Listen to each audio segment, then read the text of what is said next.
बचपन से मेरे अंदर कीड़ा था कि मुझे तो एक्टर बनना है, एक्टर बनना है। मेरी मम्मी सॉरी एक गाली आएगी पर सुन लो। और मेरे को उस टाइम डिवाइन से प्यार हो गया। कितनी चाय पीते हो दिन में? आज तो तुम्हारा मूड लग रहा है सैड, चलो तुम्हें खिलाएं गार्लिक ब्रेड। ये क्या बवाल चीज है। सब्जेक्ट क्या था 11th? कॉमर्स वो लोग करने आते हैं जिनके पास ज्यादा दिमाग नहीं होता। डिलेमा नहीं होता लाइफ में? लोग शायरी ना करने लग जाए एआई की मदद से। कॉलेज लाइफ कैसी रही? को ना कंटेंट क्रिएटर बनना नहीं था, आर्टिस्ट और राइटर वाला टैग चाहिए था। जॉब कैसी चल रही है? कॉर्पोरेट लाइफ को एक्सेप्ट करना मुश्किल है क्योंकि यहाँ तो मैं आर्ट करने आई हूँ ना। सर्वाइवल के लिए तो नौकरी चाहिए। ये भी एक्सेप्ट नहीं कर पाते हैं कि उनकी बहन का किसी के साथ रिलेशन है। आखिर में मोहब्बत बीच में आई जाती है, कभी कोई लड़का दोस्त बना नहीं। गोवा में मैं गई थी 10 दिन के लिए और वहाँ मेरा एक्सीडेंट हो गया था। एक दिन मैंने इन्फॉर्म नहीं किया था, मेरे को बहुत सुनाई थी मम्मी ने। ऑनलाइन ही मोस्टली पढ़ते हो या कभी बुक वगैरह भी? अगर मैं दुश्मनों से जंग जीत भी जाऊं तो मैं उनकी औरतें कैदी नहीं बनाऊंगा। यार यहाँ पहुंचना और ये चाहिए, मुझे पता है मैं वहाँ पहुंच गई, मैं संतुष्ट नहीं होंगी। ऐसा बोलते हैं ना कि ट्रैवल में बहुत पैसा है और फूड में बहुत पैसा है, नहीं, झूठ बोलते हैं। तो राजस्थानी लोगों की या राजस्थान की क्या खासियत है? मेरे मुंह में पानी आ गया अभी, इतना अच्छा दाल बाटी चूरमा। हिप हॉप है क्या? मैंने रोल भी किया, मेरे रोल को भी रोल में है स्टोर भी किया, कोई और देकर रोड कभी गौर नहीं किया। नेक्स्ट टू इम्पॉसिबल ख्वाबों को अफोर्ड भी किया। एट द एंड एक स्टोरी होती है। इन्फ्लुएंसर्स हैं वो झूठ बोल रहे हैं, उन पे कोई इतना घर, कोई गाड़ी, कोई पैसा नहीं है जितना हम लोगों को फैसिनेट किया जाता है।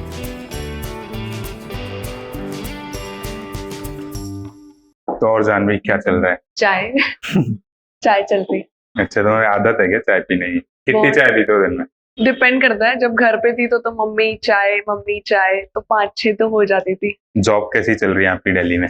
अच्छी चल रही है, getting used to the corporate environment yet again. अच्छा, पहले नहीं, आपने पहले तो ऐसे ऑफिस में जाके नहीं हाँ, किया? ऑफिस मेरी जो फर्स्ट जॉब थी वो मेरी एक यूट्यूब चैनल के लिए थी। ओके। उसके बाद मेरी सारी वर्क फ्रॉम होम रही है। So now this is sort of a production house हम कह सकते हैं। यहाँ पे शूट्स भी होते हैं बट ऑफिस वाला भी एनवायरनमेंट है प्रॉपर। डिलेमा नहीं होता लाइफ में जॉब को लेके और क्रिएटिव स्पेस को लेके? यार हर क्रिएटर को, अगर क्रिएटर क्रिएशन के अलावा कुछ भी करेगा तो उसको डिलेमा होगा ही होगा। बाकी ऑफिस में कुछ ऐसे टूल्स वगैरह भी पता चलते हैं कि जैसे कि अच्छा यार, अब मैं पहले ऐसे कर रही थी लेकिन इन टूल से मेरा काम आसान हो जाए। हाँ, मतलब टूल्स तो पता चलते हैं। जैसे अब अगर हम टूल्स की बात करें तो अभी तो हर टूल में एआई जनरेटेड, एआई कहीं ना कहीं इंटीग्रेटेड है। पर मेरे को ना नई नई चीजें पता चल रही है कि हम फ्रेम्स या कोई भी शूट करने जाते हैं तो उसके लिए पूरे एसओपीज डिफाइन करके जाते हैं लोग, ठीक है। या जो चीजें मुझे बोरिंग लगती थी या मुझे कहीं ना कहीं अच्छी भी लगने लग गई है। You learn about new things, you learn about new terms basically. I learned about new markets. कि यार ये आर्ट गैलरी वाले मार्केट के बारे में बता रही है मुझे एक लड़की जो वहाँ काम करके आई है। मुझे पता भी नहीं था कि उसमें भी राइटर्स का कोई स्कोप एग्जिस्ट करता है, but now I know, started researching about it. तो बाकी जो कंटेंट क्रिएशन है और अभी जॉब कर रहे हो, और तुमने जैसे बताया कि भी बहुत सारा एआई का इन्वॉल्वमेंट बहुत ज्यादा हो गया है। एआई किस तरह से एक्चुअली डिस्टर्ब कर रहा है राइटिंग के स्पेस को, may be in positive way और नेगेटिव वे दोनों में? यार इनिशियली ऐसा लगता है जब आप ऐसे राइटिंग या जॉब कुछ करते हो और आपका उतना एक्सपीरियंस नहीं होता तो ऐसा लगता है तो आप आसान कर रहा है काम। बट जब आप ओवर टाइम एआई को उसी चीज के लिए यूज कर रहे हो, जैसे ChatGPT, we all know about it, जब आप ओवर टाइम उसको यूज करने लग जाते हो, over the time you realise कि नहीं, दिस इज कहीं ना कहीं हिंड्रेंस बन रहा है मेरी क्रिएटिविटी के अंदर। तो वो मुझे रियलाइज हुआ। स्टार्टिंग में तो मुझे मजा आ गया कि यार क्या क्या ऐसे डिजिटल हैंडशेक और ऐसी वर्ड्स बोल रहा है जो मेरे दिमाग में शायद आते भी नहीं। रिपीटेडली वो चीज करने लगा तो मुझे रियलाइज हुआ कि नहीं यार, ये काय की क्रिएटिविटी है जो रिपीटेशन वाले फॉर्मेट में आ रही है। तो जब मैंने चैट जीपीटी यूज करना बंद किया, मेरे को ऐसा लगा कि मेरा माइंड ब्लॉक नहीं हो रहा है, एटलीस्ट मेरे अंदर एक क्रिएटिविटी का फ्लो जनरेटेड ही है थ्रू आउट। मतलब बस मदद ले लो आप। हाँ, बाकी ऐसा नहीं कि उसी पे डिपेंडेंट हो मुझे जाओ। तो डर लगता है लोग शायरी ना करने लग जाए एआई की मदद से। हाँ। शायर बन जाए, ओपन माइक में जाने लग जाए उसकी शायरी से। बिल्कुल बिल्कुल, ऐसा भी हो सकता है कि इनिशियल थॉट वहां से ले लें, खुद एक्चुअली उसको ड्राफ्ट को बेटर एंड थैंक गॉड मैंने कभी भी, मतलब जॉब वगैरह में मैंने यूज किया और ऑफिस में भी प्रमोट करते हैं कि हाँ आप चैट जीपीटी यूज कर लो, इससे थोड़ा एनहांस कर लो। बट थैंक गॉड कभी मेरे दिमाग में या जहन में ये ख्याल नहीं आया कि मुझे अपनी शायरी के लिए या अपनी स्टोरीज के लिए एआई की जरूरत पड़ रही है। भगवान की इतनी कृपा है कि अच्छे से क्रिएटिविटी दी गई है। अच्छी बात है। मुझे भी लगता है कि क्रिएटिव स्पेस में तो, और उसमें भी रिलेटिवली ह्यूमन टच नहीं है। हाँ, मे बी आगे जाके फ्यूचर में हो जाएगा, बट अभी उतना नहीं है। तो लेट्स सी क्या होता है। अच्छा, तो बाकी आपकी आई थिंक स्कूलिंग वगैरह सब जयपुर से ही रही होगी। कोटा से।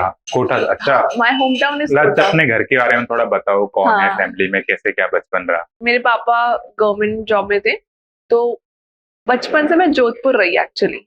उनकी पोस्टिंग जोधपुर थी, तो फॉर क्या थे आपके पापा? मेरे पापा वाज इन एक्साइज डिपार्टमेंट, या तो like he was a chemical assistant sort of something. I am really not even sure about it, क्योंकि जब तक मैं बड़ी होती उनसे पूछती तब तक वो गुजर चुके थे, तो मैं उनसे ज्यादा कुछ पूछ नहीं पाई कभी। पर मुझे उनकी एक चीज पता है कि वो रंगमंच आर्टिस्ट थे, और ऑफिस के बाद जब वो घर आते थे, मतलब हर 3 महीने में वो कोई ना कोई प्ले कर रहे होते थे। वो ऑफिस के बाद आते थे, वो खाना खाते थे, हाँ किसी से बात नहीं करते थे, बस उनके हाथ में स्क्रिप्ट होती थी जिनको वो ऐसे पेपर रोल कर लेते थे, ऐसे पीछे रखते थे और चलते चलते बस वो पूरे टाइम अपने डायलॉग्स याद करते थे। And he was the person who introduce me to art basically, और आर्ट फॉर्म में उन्होंने मुझे एक्टिंग से इंट्रोड्यूस किया। तो बचपन से मेरे अंदर कीड़ा था कि मुझे तो एक्टर बनना है, एक्टर बनना है। मैं उस आर्ट को नहीं जानती थी, पर मैं उसके ग्लैमर को समझ रही थी बस, तो इसलिए मुझे एक्टर बनना था। But when I started doing things that were actually art and were not acting, तब मुझे आर्ट का असली मतलब समझ में आया। तो मेरा एक्टिंग करने का उतना फिर क्रेज भी नहीं बचा। तो मैं जोधपुर में रही, बचपन जोधपुर में गुजरा। फिर हम लोग कोटा आ गए क्योंकि भाई की पढ़ाई वगैरह करानी थी। फिर बस कोटा में फिर उनकी डेथ हो गई, तो मेरे भाई ने फिर वो जॉब वगैरह ले ली। तो मेरा स्कूलिंग जो था वो पूरी कोटा में थी। फिर मेरा जो कॉलेज था वो जयपुर में। और अभी जयपुर में ही रहता? हाँ, जयपुर में, मतलब रिसेंटली मैं यहाँ शिफ्ट हुई हूँ, नोएडा शिफ्ट हुई हूँ, लेकिन वैसे मैं हूँ जयपुर की। ओके, और वैसे हो मतलब home town home town is Kota. Kota है होम? हाँ, मैं पैदा कोटा में हुई हूँ, पर क्योंकि मेरे पापा की पोस्टिंग आती रहती थी, तो मेरा इनिशियल जो ईयर्स थे प्राइमरी स्कूलिंग वाले वो रहे जोधपुर में।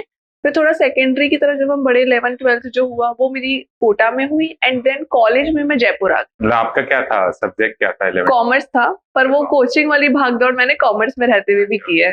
अच्छा, और भैया का मैथ साइंस? हाँ, उसका पीसीएम था। हाँ, and he was also preparing for IIT. उसका हुआ नहीं ऑल्दो आईआईटी में, बट उसको मैंने मेहनत बहुत करते हुए देखा है। नहीं बिल्कुल। साइकिल पे वो जो जाते हैं ना कोटा के स्टूडेंट्स, और भरी दोपहर मैं भी रहा हूँ कोटा। हाँ, 2013 में रहा हूँ मैं। हाँ, और उसका जो आज भी फ्रेंड सर्कल है वो काफी लोग कोटा वाले ही है, जिसको वो कोचिंग में मिले थे, पर आज तक वो लोग दोस्ती उनकी बनी हुई है। 10 साल कुछ हो गए हैं। अभी तो आई थिंक कोटा का एनवायरनमेंट काफी ज्यादा टॉक्सिक टाइप का हो गया है। बहुत टॉक्सिक हो गया है। हाँ, क्योंकि अभी तो बहुत ज्यादा सुसाइड वगैरह हो रही है, और रिसेंटली आई थिंक गवर्नमेंट ने भी कुछ तो नोटिस निकाला था, उनको कुछ ऑर्डर्स दिए हैं मे बी चेंज करने के लिए। वहाँ पे भाग दौड़ इतनी है ना, मतलब मैं तो कॉमर्स में थी, कॉमर्स की तो लोग इज्जत भी नहीं करते हैं, ठीक है। वहां पर भी मुझे प्रेशराइज फील हो रहा है कि यार कैसे करूंगी, क्या करूंगी। बट थैंकफुली मेरे को टीचर्स इतने अच्छे मिले जिन्होंने अच्छा मोटिवेट वगैरह किया, तो मेरा अच्छा स्कोर बना था 12th में। पर टॉक्सिसिटी तो कहीं ना कहीं बसती ही है वहां पे। हाँ, मे बी इतनी कम उम्र में इस चीज पे फोकस कर दिया जाता है कि अरे आपको सक्सेसफुल होना है तब। हाँ, और सक्सेस की डेफिनेशन को डिफाइन नहीं किया जाता। एक बच्चे के लिए तो यार घर से बाहर निकलना भी सक्सेस हो सकता है, और क्लास में एक लड़की को प्रपोज करना भी सक्सेस हो सकता है, ठीक है। तो उसको नहीं पता कि लाइफ की जो हम जिन सक्सेस की बात कर रहे हैं वो पैसा बनाने की बात कर रहे होते हैं पेरेंट्स, कि तुम ऐसा नाम बना लो तो तुम इतना पैसा कमा लोगे, फिर उस पैसे को देख के तुम पे लड़की आ जाएगी और फिर तुम्हारी जिंदगी सॉर्टेड है। पर अब मेरे लिए सक्सेस की डेफिनेशन अगर मैं बोलूं तो मेरे को एक मंच मिल जाना मेरे लिए सक्सेस है। फिर 4 नए लोगों से मिल जाना उस मंच के जरिए, वो भी एक सक्सेस है। तो सक्सेस बटा हुआ भी तो हो सकता है, सक्सेस एक चीज थोड़ी होती है।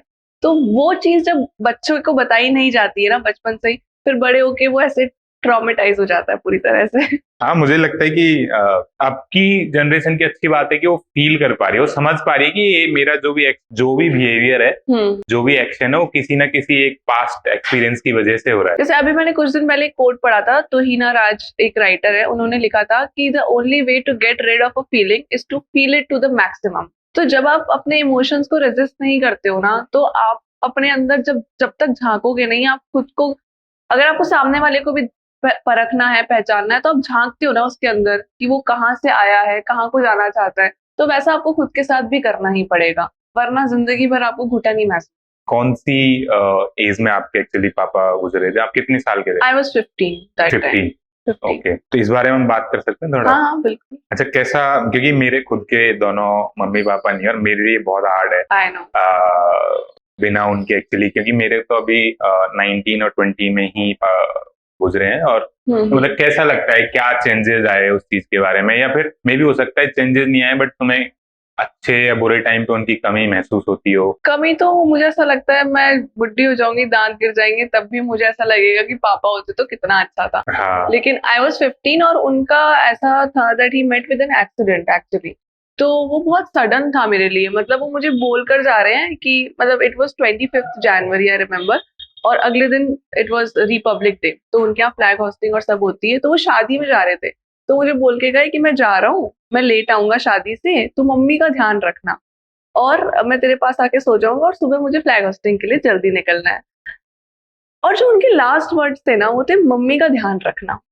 तो वो मैं समझ गई कि वो एक मुझे मैसेज देकर गए हैं, ये मेरे को जिम्मेदारी देकर गए हैं कि तुझे कुछ करना है नहीं करना, तो घर की जिम्मेदारियों से भागना नहीं है कभी, ये तो मुझे पता चल गया। पर जब ऐसा हुआ, क्योंकि मैं अपने पापा से ही बहुत ज्यादा कनेक्टेड थी, बाकी लोगों से नहीं थी घर में, बीट मदर और ब्रदर। पर जब वो गुजरे तो 2-3 साल तो हम तीनों को संभलने में और तीनों को अंडरस्टैंड करने में ही लग गए, क्योंकि अब भाई को पापा वाली जॉब मिली थी, तो उसके लिए वो स्विच बहुत मेजर था। क्यों? क्योंकि यार एक फर्स्ट ईयर का बच्चा, वो अपनी बीटेक वाली लाइफ एंजॉय कर रहा है, 4 लॉन्डो के बीच में हॉस्टल में बैठा है रूम में, और उसको एकदम से बोले कि आप, वो 18 साल का और वो बाकी जो गवर्नमेंट वाले लोग थे वो 40-40 साल के लोग थे, कि आपको उनके साथ काम करना है, तो उसके लिए ये चीज हजम करना मुश्किल था बहुत ज्यादा। मैं स्कूल में थी, तो मेरे को अब मेरा पूरा करियर था सामने, फैमिली, मम्मी रोती थी, तो मेरे को समझ नहीं आता, तो आई वाज लाइक, मैं बहुत छोटी थी, मुझे कुछ समझ नहीं आता था मैं क्या करूं। और मम्मी ने तो हम दोनों को संभाला है बस, मतलब मम्मी वॉज आवर पिलर, उन्होंने ही किया है जो किया है। तो 2-3 साल हमें संभलने में लग गए, समझने में लग गए कि यार, और एक्सेप्ट करने में लग गए कि ऐसा कुछ हो गया है, और ऐसा होता है, हो जाता है। और आज भी जब मैं, जैसे मेरी अभी एक, मेरी बचपन की जो बेस्ट फ्रेंड थी, उसके पापा की डेथ हुई है रिसेंटली, एंड मैं उस चीज को एक्सेप्ट नहीं कर पाई थी, क्योंकि मेरे पापा की डेथ के बाद मुझे कोचिंग छोड़ने वाले अंकल ही थे। वही वो बोलते थे कि ये मेरी बेटी है तो तू भी साथ चल, तेरे को मैं छोड़ दूंगा, तुझे कोई ऑटो लगाने की या पैदल जाने की जरूरत नहीं है। तो मेरे को है ना वो चीज, जब मैंने क्योंकि खुद फील कर रखी है, तो एक पेरेंट का लॉस क्या होता है वो मैं हमेशा समझ सकती हूँ। और कहीं ना कहीं हम जैसे जो लोग हैं ना, जिन्होंने लूज कर रखा है, उनके अंदर एक इनबिल्ट एम्पैथी हो जाती है फिर सामने वाले के लिए, जब भी वो सुनते हैं ना कि यार कुछ ना कुछ हो रखा है घर में, तो हम लोग डाइजेस्ट नहीं कर पाते इस चीज को, देन हम लोग ज्यादा एम्पैथाइज हो जाते हैं सामने वाले को लेकर। तो मुश्किल था, बट धीरे धीरे सेटल हुई चीजें, और मम्मी उसके बाद बहुत सपोर्टिव हो गई, क्योंकि मैंने करियर पाथ भी ऐसा चूज किया, आर्टिस्ट वाला, भयंकर अनसर्टेन। तो वो क्या करती, या तो वो मेरे को दबा देती, प्रेशराइज कर देती, बट इंस्टेड उन्होंने बोला कि तुम्हें जो करना है करो, आई एम हेयर। तो आज भी मुझे बस यही है कि she is my pillar of strength. अच्छा, बाकी आपकी कॉलेज लाइफ कैसी रही? कॉलेज लाइफ मेरी ना, ऐसे कॉलेज भी छोटा था, मेरा फ्रेंड सर्कल भी छोटा था। शुरू में हम लोग 5 लोग थे, फिर अब कॉमर्स वाले, कॉमर्स वो लोग करने आते हैं ठीक है, या तो जिनके पास ज्यादा दिमाग नहीं होता, ठीक है, जैसे मेरे को इंजीनियरिंग और साइंस, मैथ्स ये सब समझ नहीं आते थे। मेरा ऑप्शनल भी 12th में फिजिकली था, बट उसमें मेरे 100 और 100 मार्क्स थे 12th बोर्ड में, तो मैं बहुत सेटिस्फाइड हूँ, ठीक है। और बाकी है जो, जिनकी बिजनेस फैमिलीज होती है ना, जो बिजनेस वाले लोग होते हैं, वो कॉमर्स ले लेते हैं, ठीक है। तो स्टार्टिंग में तो हम 5 लोगों का ग्रुप था, फिर उसमें से एक चला गया अपनी फैमिली बिजनेस में, और वो ऐसे साइड बाय साइड करता रहा। उसके बाद एक और लड़की चली गई, वो भी थोड़ा पढ़ाई वढ़ाई करना चाहती थी, तो हम 2-3 लोग ही रह गए।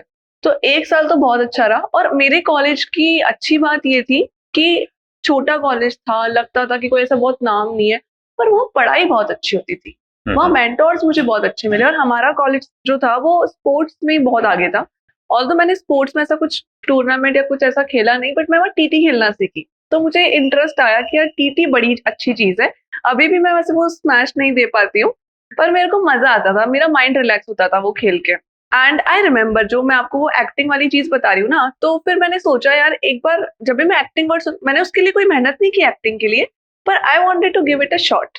तो मैंने क्या किया, कॉलेज में मुझे याद है मैं फर्स्ट ईयर में थी, कुछ 15-20 दिन ही हुए थे कॉलेज, 10-15 दिन ही हुए थे ज्वाइन किए हुए। तो हमारे थर्ड ईयर के एक सीनियर थे, वो आए कि आई एम फ्रॉम ऐसा एक्टिंग क्लब और किसी को भी इंटरेस्ट हो तो आप बताना, आ जाना इस room number so and so में। मैं वेट कर रही थी बस मेरी आखिरी क्लास कब खत्म हो और मैं भागूं उस रूम में। जब मेरे को लगा वहां तो भीड़ होगी, मैं तो सबसे पहले पहुंचना चाहती हूँ, और जब मैं वहां पहुंची ना, अब यकीन नहीं मानोगे, I was the only person there जो ऑडिशन देने गई थी।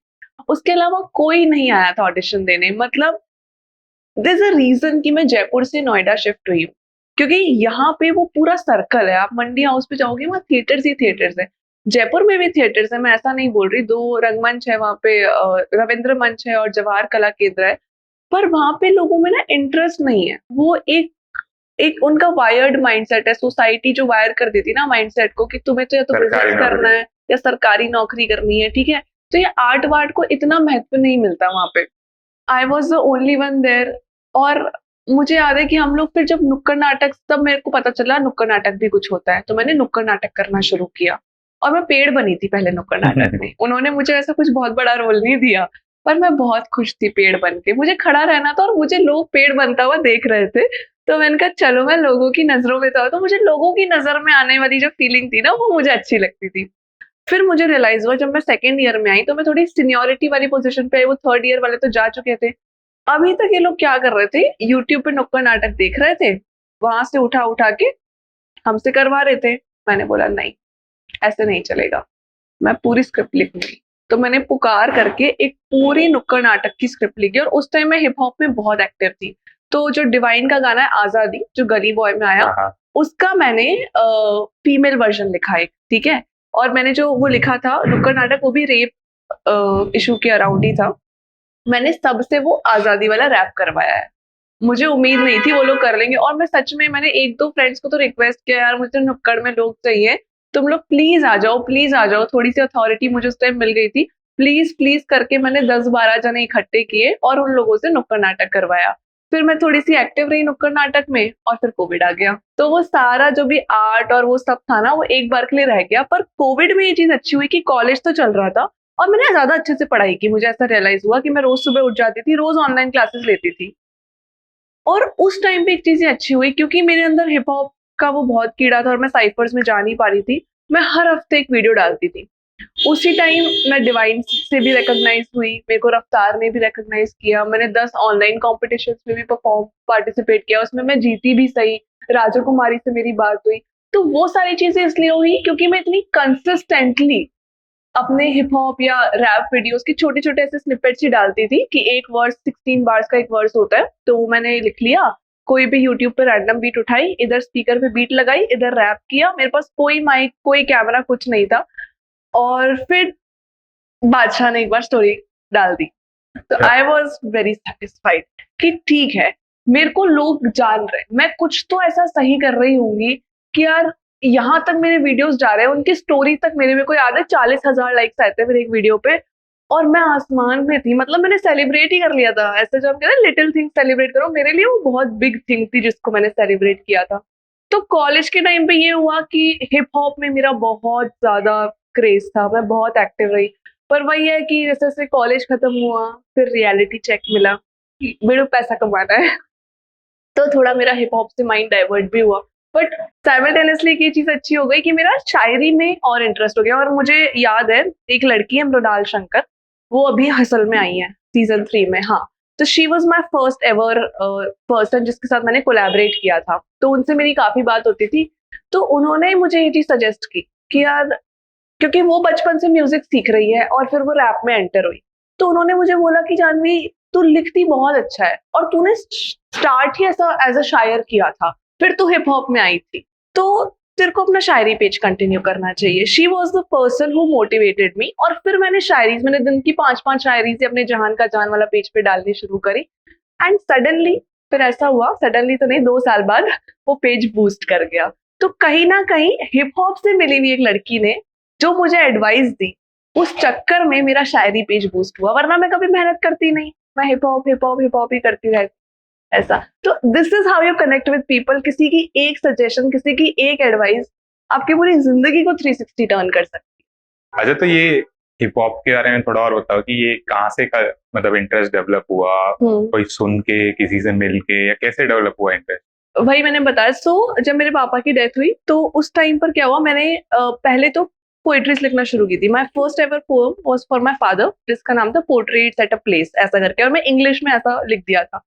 और उस टाइम मेरा भाई बहुत एक्टिवली एमिनेम को सुनता था, तो अपने कॉलेज में भी उसका रैप जैप करके कोई कंपटीशन होता है उसमें भी एमिनेम के रैप्स करता था वो, उसके पूरे रूम में एमिनेम के पोस्टर्स होते थे ऐसा। तो पापा के बाद ना उसने मेरा बहुत ऐसे ध्यान रखा कि उसने मुझे बहुत ज्यादा आर्ट से इंट्रोड्यूस करवाया। उसने मुझे बुक्स लाके दी, इनको पढ़ बैठ के। उसने मुझे एमिनेम के गाने सुनाए, तो एमिनेम के 2-4 गाने हैं, मॉकिंग बर्ड और ब्यूटीफुल, लूज योरसेल्फ, ये जो 3-4 मेन बड़े हिट गाने हैं ना, सिर्फ ये सुनती थी मैं। और मैं कहता क्या फास्ट कर रहा है, मजा आ रहा है।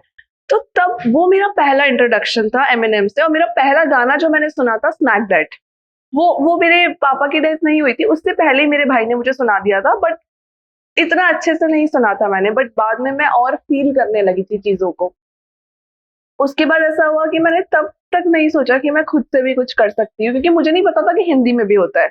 मुझे नहीं पता था कि उसी टाइम जो हनी सिंह और रफ्तार कर रहे हैं ये वही हिप हॉप है जो एमिनेम उधर कर रहा है, क्योंकि इधर बहुत कमर्शलाइज्ड वे में वो हमारे सामने आता था। तो मैं इसको एक नॉर्मल गाने की तरह ही लेती थी, तो वो डॉट्स मैं कभी कनेक्ट नहीं कर पाई।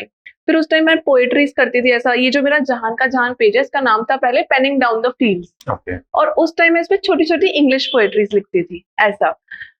फिर ऐसा हुआ कि मुझे याद है आई वॉज 18 और मेरी बेस्ट फ्रेंड जो है वो थी मीठी बाई कॉलेज में मुंबई में, और उसने मुझे बोला कि हमारे कॉलेज में तो डिवाइन आ रहा है। तो कौन है ये डिवाइन? कि एक रैपर है। मैंने कहा अच्छा, कि हाँ यार ये लोग तो बुलाते रहते हैं किसी ना किसी सेलिब्रिटी को, ये आ रहा है तो तू चेक कर। मैंने चेक किया और फिर मैंने उसका वो गाना सुना फर्क, जो उसने माँ के लिए लिखा है अपने डिवाइन ने। मैंने कहा ये क्या बवाल चीज है, ये तो मैं भी लिख रही हूँ पर मैं ऐसे रैप की तरह से। मैंने कहा यही रैप होता है। उसके बाद मैंने अपना पहला रैप लिखा। मैंने कहा, और मेरे को उस टाइम डिवाइन से प्यार हो गया। मैंने कहा यार ये बंदा है ना, मेरे को मजे आ गए। वो मेरी मेजर इंस्पिरेशन रहा है, और मैं शुरू से बोल रही हूँ जब से। ये कौन से साल की बात है? ये 2018 की बात है। okay. हाँ 2018 के एंड में, वही जब कॉलेज फेस्ट शुरू होता है ना, उस टाइम की बात है ये। मैंने रैप लिखा बट कॉन्फिडेंस नहीं था, तो मेरे पहले रैप में ना गाली भी थी तो मैं इतनी बुद्धू, मैंने जाके भी सुनाया तो मम्मी को तो मैंने कहा मम्मी सॉरी, एक गाली आएगी पर सुन लो तो उन्होंने सुना। तो फिर मैंने कहा मम्मी बस ये लिखा है कि डाल दे। मैंने कहा डाल दे, कि तू इंस्टा पे पेज वेज चला रही है, मेरे 900,000 फॉलोअर्स थे उस टाइम कुछ। मैंने कहा नहीं मम्मी, कितनी गंदी आवाज है मेरी, कि क्या हो जाएगा बेटा, ज्यादा से ज्यादा लोग नहीं पसंद करेंगे, तू तो डाल दे। मैंने डाला, मेरे पहले वीडियो पे 1000 व्यूज आ गए। वाओ 1000 व्यूज, देखा जयपुर के रैपर्स मुझे नोटिस कर रहे हैं। उसके बाद से मैंने कंसिस्टेंटली डालना शुरू किया। तब मुझे पता चला कि हाँ हिप हॉप पे भी ऐसा नहीं, पहले तो मैं विदाउट बीट्स डालती थी। फिर मुझे किसी ने सजेस्ट, मेरे को बहुत सारे ऐसे लोग जुड़ते गए ऑनलाइन ही, जिन्होंने मुझे कोई साइफर भेज रहा है, कोई बीट भेज रहा है, उन्होंने मुझे बताया आप बीट कैसे सेलेक्ट करते हो, फिर आप बीट पे कैसे लिखते हो। इस तरह की जो टेक्निकलिटीज थी ना, छोटी छोटी जो बस एक डायरेक्शन दिखा दे इंसान को, वो वैसे लोग मुझे मिल गए। हिप हॉप है क्या, लोगों को अगर आप समझाओ जिसको नहीं पता है हिप हॉप है क्या? लोगों को सिर्फ म्यूजिक लगता है वो, हाँ। बट मेरा 1-2 लोगों से और इंटरेक्ट हुआ है, कोई बोलता है कि it's a way of living, ये तो एक जीने का तरीका है हिप हॉप। यार मेरे लिए ये कि मुझे, मेरी बातें हैं, अब बातें तो इंसान कैसे भी कर सकता है, तो लोग अपना वो मीडियम चूज करते हैं। बिकॉज जब आप व्हेन यू रैप ना, you get a rush in you, ठीक है। जैसे कल भी मैं रिकॉर्डिंग स्टूडियो में थी और मैं 1 साल बाद रिकॉर्ड कर रही थी, और करते करते मेरे अंदर ऐसी energy I, I was in another world. मेरे को ऐसा लगा कि पोएट्री करती हूँ तो वो थोड़ा सटल तरीका है, ठीक है। और अगर आप प्रॉपर सॉन्ग्स की बात करो तो उसमें ऐसा होता है कि म्यूजिकलिटी बहुत ज्यादा आ जाती है। But when you talk about hip hop, it's just your words that comes out, ठीक है। बिना सुर की अगर आपको बातें करनी है तो वो आप हिप हॉप में कर सकते हो। और अभी हिप हॉप को बहुत ज्यादा सिंगिंग के साथ जोड़ के दिखाया जा रहा है ना। जैसे अभी इंडिया की अगर हम लोग बात करें तो यहाँ पे मेलोडी लोगों के लिए सब कुछ होती है, लेकिन वहीं जब आप रिदम एंड फ्लोज करके, मैंने एक नेटफ्लिक्स पे शो अवेलेबल है बाहर का, वो मैंने देखा, तो वहां पे एक लड़की आई, उसने ऑडिशन दिया, she was an amazing singer but an average rapper, तो उसको निकाल दिया। उसने बोला हमें तेरी सिंगिंग नहीं चाहिए, हमें तो बातें चाहिए, हमें वर्ड्स चाहिए, हमें तेरी स्टोरी चाहिए। तो hip hop at the end एक स्टोरी होती है। तो अभी कोई रिसेंटली लिखा है कोई रैप तुम्हारा पुराना लिखा हो, फेवरेट हो, सुना सको? हाँ बिल्कुल, मतलब ऐसा लिखा था मैंने, जैसे उसका थोड़ा पीछे की स्टोरी बता दो, क्या वही। है? तो हम ऐसे रेजोल्यूशन लेते हैं ना, तो वो रेजोल्यूशन की स्टोरी है। ओके। तो वो सुना सकती हूँ मैं कि इस साल में मुझे पता है मुझे क्या करना है। तो इस तरह का वो रैप है ना। अटक सकती हूँ मैं बीच हाँ हाँ, में, कोई है ना, दिक्कत दोबारा नहीं। से। वापस कर लेना हो तो अब ठीक है। edit कर। 2024 मेरे गोल्स बड़े, दबा दूंगी दोजक को जोश तले, जिंदगी नहीं प्लान करनी किसी के अराउंड, हाई में भी मेरी आंखें होश पर है, सोबर सोबर मेरे 100 दर्द थे, खैर उसी की बदौलत हम शो करते, मनी फ्लो है जरूरी जाना बचपन से, तमीज चाहिए मुझे अब ठोकर में, ओ मान मुझे कल मेरा साफ दिखता है, पहचान जिधर जाऊं केवल आर्ट मिलता है, उड़ान में परों की मुझे आवश्यकता नहीं, मैं आस लिखती हूँ आसमान दिखता है, मैं खास लिखती हूँ मगर बंदों को नहीं, यानी रोशनी से रिश्ता है पर्दों से नहीं, मेरा किताबी कीड़ा पड़ा है बस्तों में नहीं, और बनी मेरी कभी भी है मर्दों से नहीं। मर्दों के सामने बैठ के बोल रही हूँ, मर्दों से नहीं बोल नहीं नहीं, हम ओपन है, हमारे अंदर का पुरुष ऐसे गुस्सा नहीं होता है। अच्छा, एक रैप है, थोड़ा सा देख के मैं हाँ, सुनाऊं, मतलब बिल्कुल। इट्स अ वेरी गुड, ये मैंने अभी कल परसों ही लिखा है, तो ऐसा आप एडिट करके आप डाल देना हाँ, अपने हाँ। हिसाब से, है ना। ऐसा ही है कि अभी मैं इस सिटी में आ गई, तो उस वाली फीलिंग के साथ, ये जो कंफ्यूजन होता है ना घर वाला और बाहर रहने वाले, उसके बीच की बात है ये कि भागी नहीं हूं मैं घर से, आई खुदा के हूँ दर पे, आई हूँ चार कमाने को, दो देने घर पे, दो है बचाने को, खुद के गुजारे की परवानी, सावन पर मुझ पे ना बरसाती, मर्दों के बीच है मर्दानी, खुले है जख्म पर्दानी, मैंने रोल भी किया, मेरे रोल को भी रोल में है स्टोर भी किया, कोई और देकर रोड कभी गौर नहीं किया, नेक्स्ट टू इम्पॉसिबल ख्वाबों को अफोर्ड भी किया, when I say I gotta do it I really make a move, when I say मैं हूं capable I really gotta prove, मैं कहती नहीं हूं केवल, my mother knows the truth, I have put it all together the way I really should. तो वाह, बहुत हार्ड। बहुत हार्ड। तो ये अभी इसको कंटिन्यू कर रहे हो अपने इस इंटरेस्ट को? हाँ, अभी सोचा है थोड़ा सा कमबैक वाले फेज में आने का, बट इतना उसका वो नहीं करना मेरे को, जैसे बोलते हैं ना हर जगह आप फैला देते हो इस बात को। अभी ना मैंने ऐसा सोचा, क्योंकि मैं परेशान हो गई थी जब मैं भाग रही थी चीजों के पीछे ना, बहुत रश कर रही थी, पर मैंने कहा रश के साथ थोड़ा रेस्ट करना भी जरूरी है। अगर आप नहीं हो, आपकी सेनिटी नहीं है, तो आप कोई आर्ट वार्ट नहीं कर सकते हो। फिर लोग बोलते हैं ना, लोग टूटे बिखरे केओस में कर लेते हैं, मैं भी केओस में रहती हूँ, ऑल द टाइम रहती हूँ, जॉब संभाल रही हूँ, इधर आर्ट, इधर थोड़ा फ्रीलांस काम भी संभाल रही हूँ, बट क्या फायदा उस चीज का जब वो सारी चीजें मिक्स हो जाए, आप इधर का काम उधर कर रहे हो, उधर का काम इधर कर रहे हो, तो आप कहीं पर भी अपना वैल्यूएबल आउटपुट नहीं दे पा रहे हो ना। तो इसलिए मैंने थोड़ा, मैं भाग रही हूँ, मैं काम कर रही हूँ, पर मैंने तो सक्सेस की जो मैंने अपने लिए एक डेफिनेशन बना रखी है कि यार यहाँ पहुंचना और ये चाहिए, मुझे पता है मैं वहां पहुंच गई मैं संतुष्ट नहीं होंगी मुझे, क्योंकि यहाँ पहुंचना भी मेरे लिए कुछ टाइम पहले तक सक्सेस था कि यार ऐसे पॉडकास्ट में आपके साथ बैठी होंगी, ऐसे शोज कर रही होंगी, होस्ट कर रही होंगी, लोग फॉलोअर्स होंगे मेरे, कभी नहीं सोचा था 1 लाख फॉलोअर्स बहुत बड़ी चीज थी मेरे लिए, तो जो बंदी 2000-3000 फॉलोअर्स पे भी नहीं पहुंच पा रही थी, तो वो भी सक्सेस था, पर संतुष्टि तो अभी भी नहीं है, भाग तो अभी भी रहे हैं, तो इससे बढ़िया थोड़ा धीरे भागो। विराट कोहली की भी एक इंटरव्यू में बोलता है कि भाई मैं तो लाइफ को ऐसे ही जीता हूँ कि जो ऊपर वाले को देना होता है वो तभी देता है, आप कितने ही हाथ पैर मार लो उससे पहले वो नहीं देना होगा तो नहीं देगा। बिल्कुल, और अगर क्योंकि हम क्रिएटर्स की बात कर रहे हैं, तो देखो ऐसा होता है ना कि आजकल रील के थ्रू फॉलोअर्स गेन करना कोई बहुत मुश्किल काम नहीं है, ठीक हाँ, है। बिल्कुल। अब जैसे मान लो किसी के 50,000 लाख फॉलोअर्स हो रहे हैं ना, तो पहली बात तो वो हजम नहीं कर पाएगा, इतने कैसे हो गए, मतलब इतना वैलिडेशन उसको मिल कैसे गया।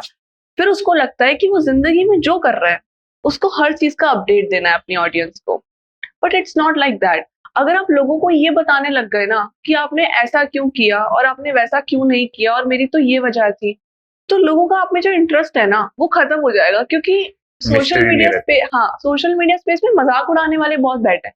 आपको नहीं पता कि अगर वो आपको फॉलो कर रहे हैं तो उनकी नीयत क्या है उस फॉलो के पीछे। कई जेन्युइन लोग भी होते हैं, वो लोग रीच आउट करते हैं, ऐसे लोगों से मैं लाइव इवेंट में मिलती हूँ, ट्रैवल करती हूँ मैं ऐसे लोगों के साथ, लेकिन not everyone is like that, ठीक है।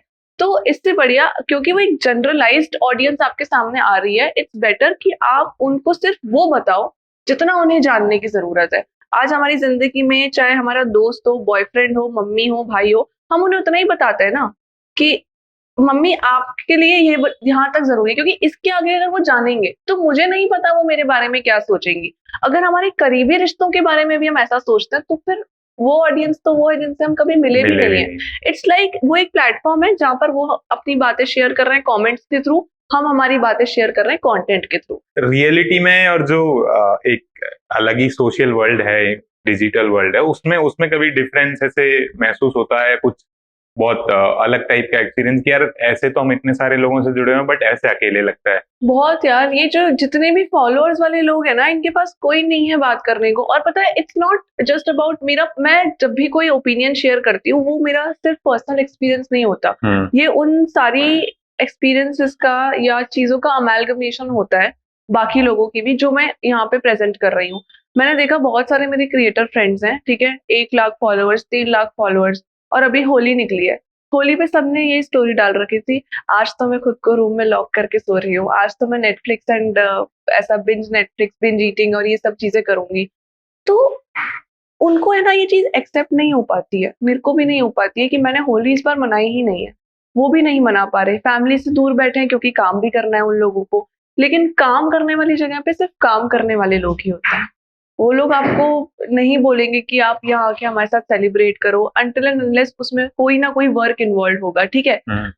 तो वो चीज लोगों को हजम नहीं होती है, तो वो क्या करते हैं अपनी स्टोरीज के थ्रू ना सामने वाले को भी कहीं ना कहीं मोटिवेशन दे देते हैं कि भाई अगर तुम एक नॉर्मल इंसान भी हो और तुम होली नहीं मना पा रहे हो और तुम नौकरी कर रहे हो बाहर शहर में, घर पे हो, तो बढ़िया पॉपकॉर्न वॉपकॉर्न बनाओ अपने लिए और मूवी नाइट मूवी डे करो अपना पूरा, ठीक है। अब अगर इनके यही ऐसा, अगर हम लोग ये मान ले कि इतने फॉलोअर्स इतने दोस्त, तो ये लोग घर में थोड़ी बैठे होते हैं।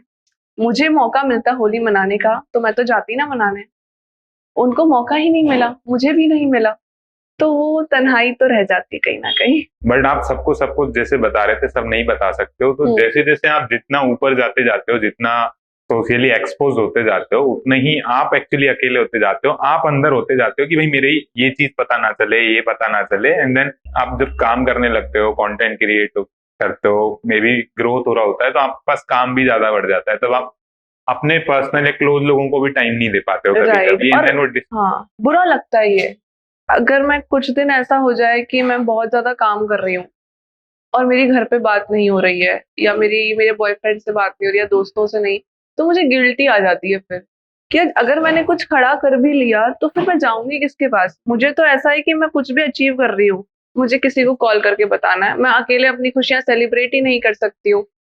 तो हमेशा जिंदगी में ना पर्सनल रिलेशनशिप्स को मैंने बहुत ऊपर रखा है प्रोफेशनल रिलेशनशिप से, और मैं बहुत संतुष्ट रहती हूँ इस चीज। जैसे लोग बोलते हैं career comes first, family second and your personal life और फ्रेंड्स थर्ड, पर नहीं, करियर मेरे लिए ऊपर नहीं है, मेरे लिए मेरे पर्सनल रिलेशनशिप्स, चाहे वो फैमिली हो दोस्ती हो, वो मेरे लिए ऊपर ही रहते हैं। और ऐसा नहीं है कि क्योंकि मैंने अपना सर्कल राइट चूज कर रखा है, अगर मैं अपना सर्कल, मुझे पता है ये मेरा मजाक उड़ाता है, मैं रैप करती हूँ, मैं अच्छा अगर रैप नहीं कर रही या अच्छी शायरी नहीं निकल रही मेरे अंदर से, तो ये मेरा मजाक बना रहा है, ऐसे लोगों के साथ तो मैं फिर रहूंगी भी क्यों। तो मेरा सर्कल इज लाइक बहुत चुन्नू सा, 3-4 लोग हैं मेरे सर्कल में, उन्हीं के अराउंड मैं रहना पसंद करती हूँ और उन्हीं को मैं उतनी ही तवज्जो देती हूँ जितनी मुझे देनी है, और फिर मैं अपने काम वाम पे कर ले। जैसे अभी मेरी फ्रेंड का कॉल आया, वो यूजुअली मुझसे 10 मिनट से ऊपर बात नहीं करती है, ठीक है, और उस दिन ही मुझे बहुत ज्यादा काम था, उस दिन उसने मुझसे आधा पौन घंटा बात की, वो मुझसे बात ही करना खत्म नहीं कर रही, और इस बीच मुझे पता चल गया कि यार इसको कोई ना कोई बीटी आ रखी है, ये सैड है। मैंने किया लैपटॉप बंद, मैंने कहा बोलो, और मुझे पता है अगर मैं उसको 20-25 मिनट आधा घंटा ऊपर दे दूंगी ना तो मेरी जिंदगी में कोई आग नहीं लग जाएगी, पर उसके अंदर जो आग लगी हुई ना वो शांत हो जाएगी। अच्छा, तो जो कंटेंट क्रिएशन है उसमें उसकी क्या सबसे ऐसे अच्छी अच्छी चीजें क्या है कि यार ये चीज मेरे को बहुत एक्साइट करती है, या फिर ये मेरे को एडवांटेज लगता है, ये और कोई किससे भी हो उससे रिलेटेड? तो यार कंटेंट क्रिएशन का ऐसा है कि मतलब मेरे को ना कंटेंट क्रिएटर बनना नहीं था, मेरे को तो आर्टिस्ट और राइटर वाला टैग चाहिए था, पर मुझे नहीं पता मैं राइटर से कब एक कंटेंट क्रिएटर से कब एक इन्फ्लुएंसर बनी, जस्ट बिकॉज फॉलोअर्स बढ़ जाते हैं, तो वो चीज समझ नहीं आई। पर इसके बेनिफिट्स ये रहे कि आपको ना रिकॉग्निशन बहुत मिलता है, आपको अपॉर्चुनिटीज बहुत मिलती है, कोई आपको रीच आउट नहीं करेगा जब तक वो आपको जानता नहीं है, उसने आपका चेहरा 5-10 बार 15 बार रील्स पे या इंस्टाग्राम पे छाया हुआ नहीं देख लिया, तो आपको अपॉर्चुनिटीज वाइज तो बहुत फायदा होगा। प्लस ऐसा होता है ना, आप कभी घूम रहे हो, जैसे मैं उदयपुर गई थी, तो उदयपुर से जयपुर की बस में बैठी, तो वहीं मेरे को एक बंदा टकरा गया, आप साध्वी हो ना? तो मैंने बोला हाँ। तो वो चीज मेरे लिए बहुत ज्यादा स्पेशल थी कि यार लोग पहचान रहे हैं, but that also then comes with responsibility कि आपको थोड़ा सा फिर आपको कॉन्शियस भी रहना पड़ता है, बात वो वाली चीज है। बट हाँ, अच्छी चीज है कि यार अगर हम बिजनेस साइड ऑफ थिंग्स पे अगर चलो बात करते हैं एक बार को, तो if you have a follower base जो कि जेन्युइन है, लॉयल है, ठीक है, आप एक क्रिएटर हो तो आप ब्रांड से भी पैसा वगैरह कमा सकते हो, और आप हमेशा खुद का एक प्रोडक्ट भी लॉन्च कर सकते हो, ठीक है। अब आप उसको कैसे बेचते हो, उसमें वो प्रोडक्ट अपने आप में कितना यूजफुल है, वो सब चीजें मैटर करती है। क्योंकि जब भी कोई प्रोडक्ट लॉन्च होता है, सबसे पहले तो यही होता है ना कि इसके लिए कस्टमर्स कहाँ से लाए, है ना। नीड तो हमने डिफाइन कर ली, पर हम कस्टमर्स को कैसे बताएं कि जो तुम्हारी नीड थी उसके अकॉर्डिंग हमने कुछ बना दिया है। तो वो वाला हेल्प बहुत करता है content creation. As a creator अगर आप लॉन्ग टर्म इसमें चलना चाहते हो तो इसके बेनिफिट्स बहुत है, बट वही है कि या तो आप एकदम एक्स्ट्रा ऑर्डिनरीली स्मार्ट हो कि आप पहले दिन से सब कुछ जानते हो, आपके फॉलोअर्स बढ़े नहीं है और उससे पहले आपको पता है कि बढ़ जाएंगे तो मैं क्या करूंगा, ठीक है। इतनी स्मार्ट मैं नहीं थी, क्योंकि मुझे भरोसा ही नहीं था ना खुद पे कि बढ़ेंगे। लेकिन अब जब बढ़ गए हैं तो अब उसको how to put it in good use, वो चीज मेरे ऊपर डिपेंड करती है। तो अभी मैं बहुत ज्यादा एक्सपेरिमेंटल फेज में हूँ कि मैं ये भी कर सकती हूँ और ये भी और ये भी। और अगर आप डिसाइडेड हो कि आपको ये चीज लॉन्च करनी है या इस तरह से यूटिलाइज करना है, देन एक खुला मैदान है यार कंटेंट क्रिएशन, कुछ भी कर सकते हो आप इसके अंदर। It all depends on. एक लोगों को थोड़ा आइडिया दो कि या कोई पुराना आपने पार्टनरशिप की हो, कोलैबोरेशन किया हो किसी ब्रांड के साथ में, क्या काम होता है या कैसे रीच आउट करते हैं वो लोग या आप लोग, और कितना पैसा एक्चुअली वो पे करते हैं? मे बी आप किसी ब्रांड का नाम मत लो। यार it always totally depends on your niche, ठीक है। अब जैसे अगर मैं स्टोरी टेलिंग की बात करूं, स्टोरी टेलिंग में जो इंग्लिश स्टोरी टेलर्स हैं उनको बहुत इंपॉर्टेंस देते हैं, जो कॉलेज वगैरह वाले फेस्ट वगैरह भी है तो उसमें बहुत ज्यादा इंपॉर्टेंस मिलती है, ठीक है। और अगर आप ट्रैवल वाली फील्ड में भी अगर आप एक इंग्लिश क्रिएटर हो तो इंग्लिश क्रिएटर्स को हमेशा बहुत इंपॉर्टेंस मिलती है, ठीक है। और अगर इंग्लिश नहीं हो तो आप बहुत ज्यादा इंगेजिंग कंटेंट बना रहे हो, चाहे वो विजुअल वाइज हो या वो स्क्रिप्टिंग वाइज हो, तो ब्रांड्स ना हर एक चीज का ट्रैक रखती है, ठीक है। कि अगर आज हमने कोई रील डाली या स्टोरी डाली तो हमें उनको मेंशन भी करना पड़ेगा। वो हर एक चीज का ट्रैक रखेंगे कि एट द एंड क्या है, वो हमसे क्यों प्रमोट करवा रही है, ताकि जितना पैसा वो लगा रही है एटलीस्ट उससे उनका वो जो कॉस्ट लगा है, ठीक है, प्लस उनका प्रॉफिट, तो उनको अपने कन्वर्जन्स चाहिए कि वहां से हम लोग कितने कस्टमर भेज रहे हैं जो उनके प्रोडक्ट्स एक्चुअली में खरीद रहे हैं। वो चीज उनके लिए बहुत ज्यादा मैटर करती है, ठीक है। Now there are two ways, या तो ब्रांड्स आपको रीच आउट कर ले अगर आपका कंटेंट बहुत एक्स्ट्राऑर्डिनरी अच्छा है, या फिर अगर आपको ऐसा लगता है कि आपका कंटेंट बहुत अच्छा है पर आपकी विजिबिलिटी थोड़ी कम है, तो आप ब्रांड्स को पिच करना शुरू करो। लेकिन जब आप ब्रांड्स को खुद पिच करते हो ना, ऑटोमेटिकली कहीं ना कहीं आपकी वैल्यू खत्म हो जाती है, अनटिल एंड अनलेस आपकी किस्मत बहुत अच्छी है और आपको एक अच्छा ब्रांड टकरा जाए जो आपको उस नजर से ना देखे। But this is a general thought, और ये चीज मैंने भी फील की है। जब मैंने लोगों को रीच आउट किया है ना, तो मेरा हमेशा काम थोड़ा कम बना है, पर जब लोगों ने मुझे रीच आउट किया है तो मेरा काम बन गया है वहां पे, ठीक है। तो maximum that I was paid for one reel was 30,000 rupees. 30,000? हाँ, और ये तब की बात है जब मेरे 100 के फॉलोअर्स भी नहीं हुए थे। उनका पहला प्रोसेस ये था कि कि उन्होंने अपना आइडिया दे दिया कि इस टॉपिक के अराउंड हमें एक स्क्रिप्ट चाहिए, ठीक है। फिर आपने एक स्क्रिप्ट ली, उनको जब तक नहीं समझ में आएगी आपको तब तक तो रिविजन्स करने पड़ेंगे। और यहाँ पे एक चीज बहुत इंपॉर्टेंट है, वो आपकी इमोशनल इंटेलिजेंस। आप चिड़चिड़ नहीं कर सकते हो जस्ट बिकॉज आपके फॉलोअर्स है, तो बहुत क्रिएटर्स हैं जिनके फॉलोअर्स हैं, वो किसी के भी साथ काम कर सकते हैं। तो आपको रिविजन करते रहना पड़ेगा कि हाँ, उनको सेटिस्फेक्शन तो मिले ना आपके साथ काम करके। उसके बाद उसका मैंने ऐसे वॉइस ओवर किया, उसके अराउंड मैंने एक वीडियो बनाई, वो वीडियो डिलीवर कर दी, और फिर वो ऐसा था कि उनके साथ मुझे कोलैबोरेशन में डालनी थी। तो अभी मैंने कुछ 3-4 ब्रांड्स के साथ काम किया है, but on my travel and food वाला पेज, ट्रैवल और फूड वाले पेज का एक्सपीरियंस थोड़ा डिफरेंट था। एक तो वहां पे ना भीड़ वाली ऑडियंस नहीं आती, वहां जेन्युइन ऑडियंस आती है जिनको ट्रैवल के बारे में वैल्यू चाहिए, ठीक है, उनके उसके बारे में नॉलेज चाहिए। और साथ ही साथ मैंने फूड का भी शुरू कर दिया, तो जयपुर के जो लोकल रेस्टोरेंट्स है उन लोगों ने मुझे रीच आउट करना शुरू किया। पर ऐसा बोलते हैं ना कि ट्रैवल में बहुत पैसा है और फूड में बहुत पैसा है, नहीं, झूठ बोलते हैं।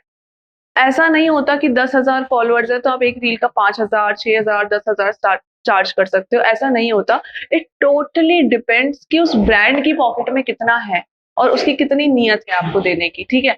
आप निकलवा सकते हो, आपके अंदर वही वही बात आ जाती है कि आपके अंदर एक्सेप्शनल स्किल्स है और आप निकलवा सकते हो, तो दैट्स गुड फॉर यू।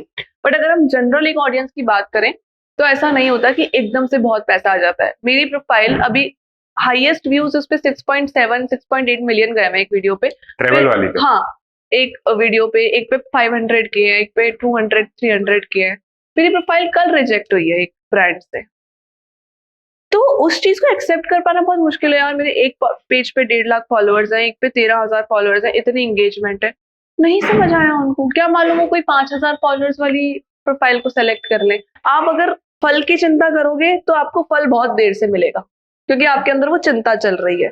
जब आप चिंता नहीं कर रहे हो तो आपको ऐसा लगेगा फल समय पे मिल रहा है। अच्छा, जो ट्रेवल वाली एक शायद ब्रांड भी की थी आपने बीच में, तो उसमें क्या डील थी? यार मेरे को शुरू में तो ऐसा हुआ कि मैंने एक सीरीज प्लान की थी, मतलब एक हॉस्टल चेन के साथ। तो मैं वो अमाउंट नहीं बताऊंगी, but it was more than what I was earning in for a month in my corporate job. ठीक है, तो मेरी उस सैलरी से ज्यादा था। अब आप देख लो एक सोशल मीडिया मैनेजर एवरेज 1 साल के एक्सपीरियंस के बाद कितना कमाता है, तो वो उससे तो ज्यादा ही था। ठीक है, plus all my stage, all my food, all my accommodation, travel, flight ticket सब इंक्लूडेड था। मेरा कोई खर्चा नहीं हुआ वहां पे। ठीक है, तो मैंने एक हॉस्टल चेन के लिए एक मिनी ट्रैवल सीरीज बनाई, उसका नाम था 30 डेज ऑफ बेफिक्री। तो उनके साथ कोलैबोरेशन में थी, इसमें हर वीडियो में उनकी प्रॉपर्टी का प्रमोशन हो रहा था अच्छे से। और हम लोगों का प्लान ये था कि हम लोग आइटनरीज देंगे लोगों को। जैसे 20 दिन मैं हिमाचल में थी, तो 8 दिन पार्वती वैली में, 4 दिन मनाली, 4 दिन तीर्थन, 4 दिन बीर बिलिंग। ठीक है, तो अगर कोई भी 8 दिन के लिए कसोल या पार्वती वैली अराउंड प्लान कर रहा है तो हमारे पास फिक्स्ड आइटनरीज है, तुम यहाँ रुक जाओ इस हॉस्टल में, और these are the places that you can cover. तो वो बहुत सुंदर आइटनरीज थी। बट जो काम था ना उसमें, वो था कि हर रोज मुझे सुबह उठ के ट्रैक पे जाना होता था। ठीक है, हर रोज मैं थक हार के सो जाती थी, मैं अपनी शायरी पेज पे ध्यान नहीं दे पा रही थी। गोवा में मैं गई थी 10 दिन के लिए, और वहां मेरा एक्सीडेंट हो गया था। और वो मेरे लिए चीज बहुत, मतलब मेरे को याद है कि हम लोग ऐसे जा रहे थे बाइक पे, और वो 60 की स्पीड पे थी बाइक, और वो एकदम से उसका ब्रेक ब्रेक कुछ फेल हुआ और हम लोग गिरे नीचे, और मैं इस साइड से नीचे गिरी थी, तो मैं अनकॉन्शियस हो गई थी। मेरा पूरे चोट हो गया। अब सोचो यार, मैं गोवा में बैठी हूँ, मेरी मम्मी को कितनी हिम्मत करके मैंने कॉल पे बताया होगा कि मम्मी मेरे साथ ये हो गया है। और मेरे को याद है कि 5 दिन अभी भी बच रहे थे कंटेंट क्रिएट करने के, और क्योंकि मेरी 5 दिन बाद की फ्लाइट्स बुक थी जयपुर की वापस, तो मैं गिव अप नहीं कर सकती थी। तो मैंने उसी चोट वाले चेहरे में ही अगले 5 दिन कंटेंट क्रिएट किया। और ये हॉस्टल की बात इतनी अच्छी थी, जब मैंने उनको बोला कि मेरा तो ऐसा चोटीला चेहरा हो गया है, तो अब मैं क्या करूं, उन्होंने बोला बढ़िया है, अगर तू कंफर्टेबल है कैमरा के सामने तो तू कर, लोगों को असलियत दिखनी चाहिए। तो content creation is all about authenticity. But recently मैं एक क्रिएटर फ्रेंड से मिली, मुस्कान, उसका शो पे जाने में लेट हो गई, शो खत्म हो गया तब पहुंची मैं उसके यहाँ पे। तो उसने बोला जानवी, मेरे को तेरी बेफिक्री सीरीज बहुत अच्छी लगी, मतलब तेरा एक्सीडेंट हो गया था उसके बाद भी तू कर रही थी काम। तो मैंने सोचा कि अच्छा, लोगों ने ये चीज नोटिस की है, लोगों ने देखा है कि कोई क्रिएटर कितनी ज्यादा मेहनत कर रहा है, वो भाग नहीं रहा उस चीज से। तो वो वाली चीज थी कि अब क्या हुआ कि पहले महीने तो मुझे जॉब, कॉर्पोरेट मैंने लास्ट जॉब छोड़ी, और फिर छोड़ते ही मुझे ये काम मिल गया था। अब ये काम तो मिला, लेकिन जब जैसे जैसे इसके डेज एंड हो रहे थे, अब क्या करूं, उसके बाद काम नहीं मिला, बहुत कम काम मिला, और मेरे अंदर जो एनर्जी आती है और फिर सडनली गिर जाती है, तो मैं इधर उधर थोड़ा सा भागने लग गई।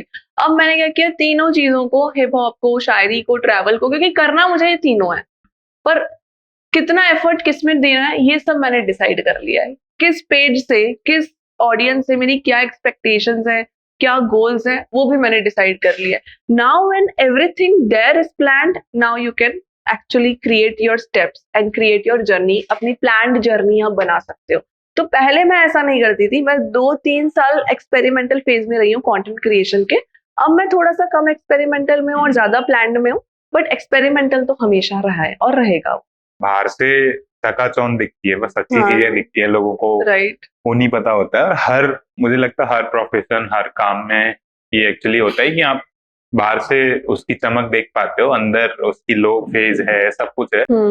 जाकिर खान भी कहता है कि भाई बहुत सारे लोग हैं ऐसे जिनको लगता है कि नहीं नहीं भाई मुझे तो परफेक्ट करना है, लेकिन आपको काम मिला है तो फिर आपको एक डेडलाइन पे देना ही पड़ेगा, है ना, और वो आपको सीखना पड़ेगा। बीइंग ए क्रिएटर आपको पहले नहीं आती है वो चीज, क्योंकि आप अच्छा बनाना चाहते हो कंटेंट। जो नए लोग हैं जो स्टार्ट करना चाह रहे हैं या मे बी इन बिटवीन है, उनके लिए कोई मैसेज हो कि भाई देख, इसमें ये भी होगा, ये भी होगा, इसमें लो फेज भी होगा, इसके बाद भी अगर तुझे करना है तो इसमें इतनी अच्छी अच्छी चीजें मिलेंगी। और लाइक दिस इज ट्रू कि आधे से ज्यादा लोग जो वो इन्फ्लुएंसर्स हैं वो झूठ बोल रहे हैं, उन पे कोई इतना घर, कोई गाड़ी, कोई पैसा नहीं है जितना हम लोगों को फैसिनेट किया जाता है। और आप करो तो because of the art of it, इसलिए करो क्योंकि आपको वो करने में मजा आ रहा है।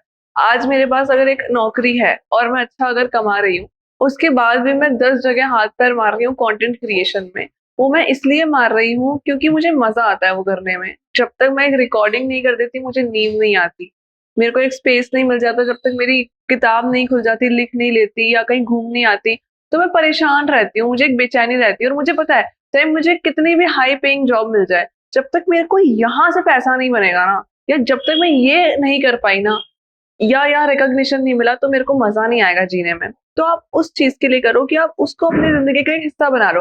अब जैसे जो लोग ब्लॉगिंग करते हैं ना, लोग बोलते हैं यार कि हर कोई हर जगह पे वीडियो कैसे निकाल लेता है, फोन कैसे निकाल लेता है। अब यार हमारी मसल मेमोरी में वो बन गया है कि अगर हम चांद को देखेंगे तो हमें उसका एक फोटो खींचना ही है, हमें पता है वो एक कंटेंट पीस है। अभी कुछ दिन पहले की बात है, मेरी बॉयफ्रेंड से मेरी लड़ाई हो रही थी, तो मैंने इसका बातों वाला ना कोई एक बहुत गहरी लाइन बोल दी। उनका एक सेकंड रुको, कंटेंट निकला है। और मैंने लेजिट ये लिखा है, हमारी लड़ाई उस बात पे सुलझ गई है। जैसे मैं आपको बताती हूँ, मैं अभी कुछ टाइम पहले ना कसोल में थी एंड 1-1.5 महीना मैंने वहां एज अ प्रॉपर्टी मैनेजर काम किया, उसी हॉस्टल पे जिसके लिए मैंने कंटेंट क्रिएट किया है। okay. तो 1 साल पहले मैं उनसे वैसे जुड़ी थी वहां पे। तो वहां एक बंदा आया था, उसका नाम है राहुल आशिकी वाला, अगर आप जानते हो उसको तो, है ना। तो तब मेरी राहुल से पहली बार मुलाकात हुई एंड ही इज अ चलता फिरता कंटेंट यार। एक उन्होंने ऐसी बात बोली थी कि सही और गलत के पार जो मैदान है उसे कसोल कहते हैं।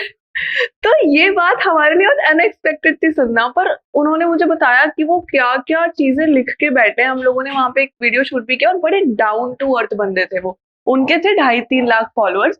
तो सबसे पहली चीज तो ये है कि आप उसकी चकाचौंध से नहीं, उसके आर्ट से प्यार करो। कंटेंट क्रिएशन भी एक आर्ट है।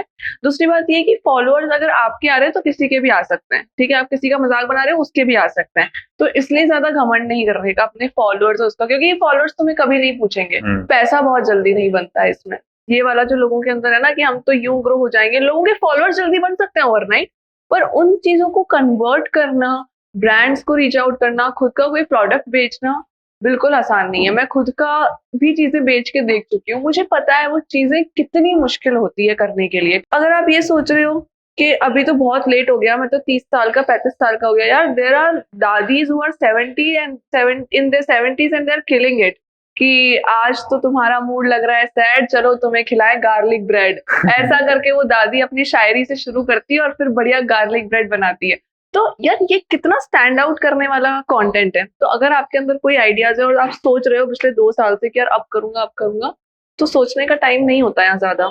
जो आइडिया आ रहा है खट से लिखना, खट से उतारना, खट से डालना। कंटेंट क्रिएटर्स ना आम लोग भी नहीं होते और वो सेलिब्रिटी नहीं होते, वो उनके बीच का कोई हिस्सा होता है, ठीक है। तो जितनी इंपॉर्टेंस मिलनी चाहिए उनको वो नहीं मिलती, पर जितनी नॉन इम्पोर्टेंस मिलनी चाहिए वो भी नहीं मिलती। तो वो फंसे रहते हैं कहीं ना कहीं, तो उनको नहीं समझ में आता कि उनको बिहेव कैसे करना है। अच्छा, तो जैसे तुम्हारा पोइट्री वाला पेज है, काफी टाइम हो गया उसको एक्सप्लोर करते करते, कुछ लोगों को पढ़ा भी होगा आपने जो अच्छी शायरी कर रहे हैं, पुराने शायर हैं। कोई फेवरेट शायरी, गजल या पोएम कुछ भी? मेरे को ऐसी शायरी बहुत अच्छी लगती है जिसके अंदर बहुत भारी वर्ड्स नहीं होते पर एक थॉट होता है। मैं भी जो लिखती हूँ उसमें एक थॉट होता है, मेरे को भारी टर्मिनोलॉजी यूज करना पसंद नहीं है, ठीक है। तो जैसे तहजीब हाफी बहुत बड़े उर्दू शायर हैं, उनका एक शेर है कि अगर मैं दुश्मनों से जंग जीत भी जाऊं तो मैं उनकी औरतें कैदी नहीं बनाऊंगा। अब ये जो थॉट है ना, ये आपकी नीयत दिखा रहा है, आपका इरादा दिखा रहा है। तो ये मेरा एक वन ऑफ द फेवरेट शेर है। और एक बशीर बद्र साहब का है कि घर बनाने में लोग तड़प जाते हैं, घर बनाने, समथिंग लाइक दैट। जिंदगी गुजर जाती है एक घर बनाने में और तुम तरस नहीं खाते बस्तियां जलाने में। तो वो उस रायट्स के टाइम पे, मतलब मैंने ये स्टोरी सुनी थी कि जहाँ पे वो रहते हैं वहां पे कुछ तो रायट्स वगैरह हुए थे और उनकी जो जिंदगी भर की राइटिंग्स थी वो जल गई थी उसमें। तो एज अ राइटर उनके ऊपर क्या बीती होगी वो चीज मैं समझ सकती हूँ। एक फहमी बदायूनी साहब है, उनका एक शेर है बहुत पसंद है मुझे कि टहलते फिर रहे हैं सारे घर में, तेरी खाली जगह को भर रहे हैं, और जो तेरी खुशबू से वाकिफ नहीं है वो फूलों से गुजारा कर रहे हैं। तो ये जो इतनी सिंपल बात को हम इतने गहरे थॉट में उतार दो। यही फैसिनेटिंग है, यही फैसिनेटिंग है बहुत ज्यादा। पोइट्री के बारे में। अच्छा, तो कोई पर्टिकुलर आज के टाइम में ऐसे लोग, राइटर या पोइट जो तुम्हें बहुत पसंद हो, इंडियन, यंग हो या पुराने? कुशल है, एक तनोज दादीच है। हाँ, तनोज दादी। वो बहुत अच्छा, उनसे मैं मिली भी थी। उन्होंने वो होस्टिंग, उनका बहुत अच्छा पावर है। वो जयपुर आए थे तब मैं उनसे मिली थी। वो है। और यार बहुत लोग हैं। एक निधि नारवाल है। हाँ, निधि निधि। नारवाल जो थॉट रखती है ना अपना, मतलब it feels like a hug. Her poetry feels like a hug. तो ये कुछ 2-3 लोग हैं जिनको मैं बहुत ज्यादा एक्टिवली सुनती हूँ। मुझे अच्छा लगता है इनको सुनना। आप कंटेंट क्रिएट करते करते लोग वो जो बर्न आउट हो जाते हैं ना। हाँ, नहीं मतलब मेन ऑब्जेक्टिव होता है लिखने का, वो भूल जाते हैं, देन रोज लिखने लगते हैं। तुम्हारा कौन सा टाइप है कि रोज लिखने वाला, या कभी कभी बहुत ज्यादा मन करता है तभी लिखते हो? देखो, जिन लोगों को राइटिंग में सोशल मीडिया पर रिकॉग्निशन मिल गई है ना, अब 2 चीजें हो सकती है कि या तो उनको इस चीज का गिल्ट आ रहा है कि पोस्ट नहीं किया, या इस चीज का गिल्ट आ रहा है कि यार आज कुछ लिखा नहीं। तो वो जो गिल्ट है ना कि यार आज कुछ लिखा नहीं, भले ही पोस्ट किया या नहीं किया, वो वाला गिल्ट ज्यादा बड़ा है। ठीक है। तो अभी पिछले कुछ टाइम से ऐसा हो रहा है क्योंकि दिमाग इतना ज्यादा कंज्यूम्ड है कि शायरी नहीं निकल रही। उसके अलावा मैं स्टोरीज भी लिखती हूँ, मैं गाने भी बना रही हूँ, मैं ट्रैवल के अराउंड भी कंटेंट लिख रही हूँ, पर जो शायरी मेरा कोर है ना, वो मेरे अंदर से नहीं निकल पा रहा है। तो लिखा मैंने कुछ नहीं है, पर मैंने रोज एक माहौल बनाया लिखने का। मैं सोचती हूँ लिखने के बारे में, क्योंकि मैं सेटिस्फाइड नहीं हूँ लिखे बिना।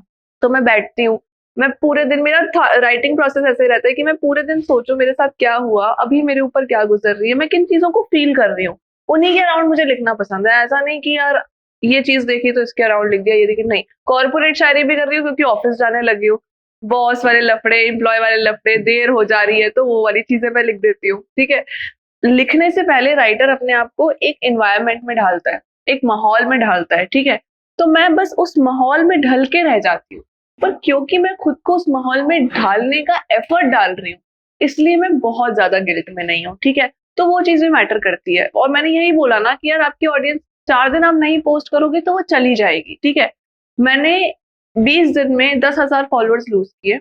20 दिन बाद मैंने दूसरे तीसरे दिन एक वीडियो डाला, मेरे 11,000 फॉलोअर्स गेन हो गए एक वीडियो से। तो फॉलोअर्स आएंगे, फॉलोअर्स जाएंगे, आप अपनी आर्ट से कितना ज्यादा ट्रू हो उसके टुवर्ड्स, वो चीज मैटर करती है। अच्छा, तो ऑनलाइन ही मोस्टली पढ़ते हो या कभी बुक वगैरह भी पढ़ने का शौक है? हाँ, बुक वगैरह पढ़ने का शौक है। आपने भी भिजवाई थी 3-4 बुक्स जो आपने पंक्ति प्रकाशन से की थी पब्लिश, तो वो भी मैंने पढ़ी थी। ठीक है। पर ऐसा हो रहा है कि बीच बीच में बुक्स रह जाती हैं, है ना। तो पढ़ना थोड़ा सा कम हो गया है। तो अभी वही हो रहा है कि जब पोस्ट करती हूँ मैं खुद का कुछ, या इंस्टा थोड़ा सा स्क्रॉल कर रही होती हूँ, तभी मैं कुछ पढ़ लेती हूँ। तो I want to get into the habit of reading. ठीक है। मेरा तो ऐसा मन है कि मुझे ऐसे एक लाइब्रेरी में जॉब मिल जाए, बढ़िया क्यूट मिनी लाइब्रेरी, वहीं बैठ के पढ़ती रहूं और लोगों को सजेस्ट करती रहूं, कंटेंट भी क्रिएट करते रहो। ठीक है। बताओ ना यार, एक शायर है लाइब्रेरी के आगे बैठ के बोल रहा है, क्या चाहिए और उसको जिंदगी में। ठीक है, अलग अलग बातें हैं ये सारी। पर नहीं, I want to get into the habit of reading. जब रीड कर रहे होते हो तो जैसे आप मूवी देखते हुए अलग दुनिया में हो, वैसे आप बुक पढ़ते हुए भी एक अलग दुनिया में हो। जब तक मैंने बुक्स पढ़ती थी तब तक मुझे ऐसा चीजें फील होती थी। तो जैसे तुम्हारी लाइफ में भी माँ है, भैया हैं, दोस्त हैं, तो मैं एक एक पे बात करते हैं। जैसे आपको एक मदर के साथ में जो एक बेटी की रिलेशन होती है, वो आपकी किस तरह है, और क्या एक मदर के होने से एक्चुअली बेटी की क्या क्या चीजें सॉल्व हो जाती हैं, या एक रास्ता दिख जाता है? बहुत सारी मेरी ऐसी दोस्त हैं जिन्होंने कभी ट्रैवल नहीं किया, दोस्तों के साथ नहीं किया, अपने ड्रीम्स पे काम नहीं किया। मम्मी ने बोला शादी कर लो, तो अभी मेरी उम्र की लड़कियों की शादियां हो रही है अपनी। राजस्थान से है ना? अरे यार तो अब ऐसा हो रहा है ना कि नहीं उन लोगों को मिलती, but I am so happy कि I feel so lucky actually कि मम्मी और भाई दोनों इस तरह से उनका माइंडसेट फायर हो गया है कि अब कि हाँ यार ये जो कर रही है इसको कर रहे तो, क्योंकि वो मुझे देख रहे हैं यार। मैं कॉलेज टाइम से लगी पड़ी हूँ, मैं रुक ही नहीं रही। उनको पता है यार हमारी बेटी पैसा भी नहीं कमा पा रही थी जब इससे शुरू के 2-3 साल में, तब भी इसने किया, ये लगी रही है, किसी और चीज में नहीं। और अब अगर ये जॉब भी कर रही है तो भी ये लगी पड़ी है। तो उनको जब आपकी मेहनत दिखती है ना पेरेंट्स को, आप बोलते हैं आप पेरेंट्स को मना नहीं पाते, यार आप उनको दिखाओ तो सही कि आप उस चीज के लिए कितने पागल हो, कितने ज्यादा आप नहीं वेट कर सकते हो उस चीज के लिए। जब वो ये चीज देखते हैं ना, तो इनको भी अपने इंसान होने का यकीन आता है और उनको लगता है कि हमें हमारे बच्चे को सपोर्ट करना चाहिए। नॉट ऑल फैमिलीज, मैं ये नहीं बोलती, कुछ एक्सेप्शंस होते ही हैं हर जगह पे, but most of the families या मोस्ट ऑफ द लोग हम जो सोचते हैं, क्योंकि आप उनको नहीं दिखा रहे हो कि आप अपने सपने के पीछे कितने ज्यादा पागल हो, वो चीज है। प्लस अगर आप अपने सपने के पीछे पागल हो तो आपको ये नहीं भूलना कि आपकी कोई जिम्मेदारियां भी बनती हैं। जब मैं ट्रैवल कर रही होती हूँ तो आई मेक श्योर कि मैं सुबह उठते ही मम्मी को फोन कर रही हूँ।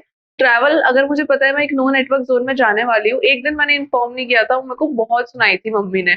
उसके बाद से मैंने रियलाइज, क्योंकि यार क्योंकि उनके ऊपर भी बीत रखी है ना, पापा गुजर गए तो उन्होंने वो सब चीजें देखी, तो उनको पहला थॉट जो आता है वो नेगेटिव ही आता है, ठीक है। तो अब मैं उनको इन्फॉर्म करती हूँ कि मम्मी मैं यहाँ जा रही हूँ, हो सकता है कॉल नहीं लगे, मैं सेफ हूँ, मैं सही लोगों के साथ हूँ, आप चिंता मत करना। आई मेक श्योर कि मैं वापस जैसे आ रही हूँ मैं उनको दोबारा कॉल करके इन्फॉर्म कर रही हूँ, उनके बारे में पूछ रही हूँ। यार वो भी तो अकेली होंगी, वो भी तो अपनी भड़ास कहीं निकालेगी, तो कॉल उठती, तेरे को पता है जीवा, तेरे को पता है सोसाइटी में हुआ, वो सीधा यही बोलना शुरू कर देती है मेरे से, और मैं सुनती हूँ, मुझे अच्छा लगता है उनको सुनना। तो इट्स जस्ट दैट कि आप अपनी जिम्मेदारी निभाओ यार अपने पेरेंट्स की तरफ। उनको एक कॉल करना बहुत बड़ी बात नहीं होती, और आपको लगता है कि यार मैं कॉल करूंगा, मैं बड़ा हो गया या बड़ी हो गई तो कैसा लगेगा, यार उनको बहुत अच्छा लगेगा। आप कोशिश तो करके देखो एक बार।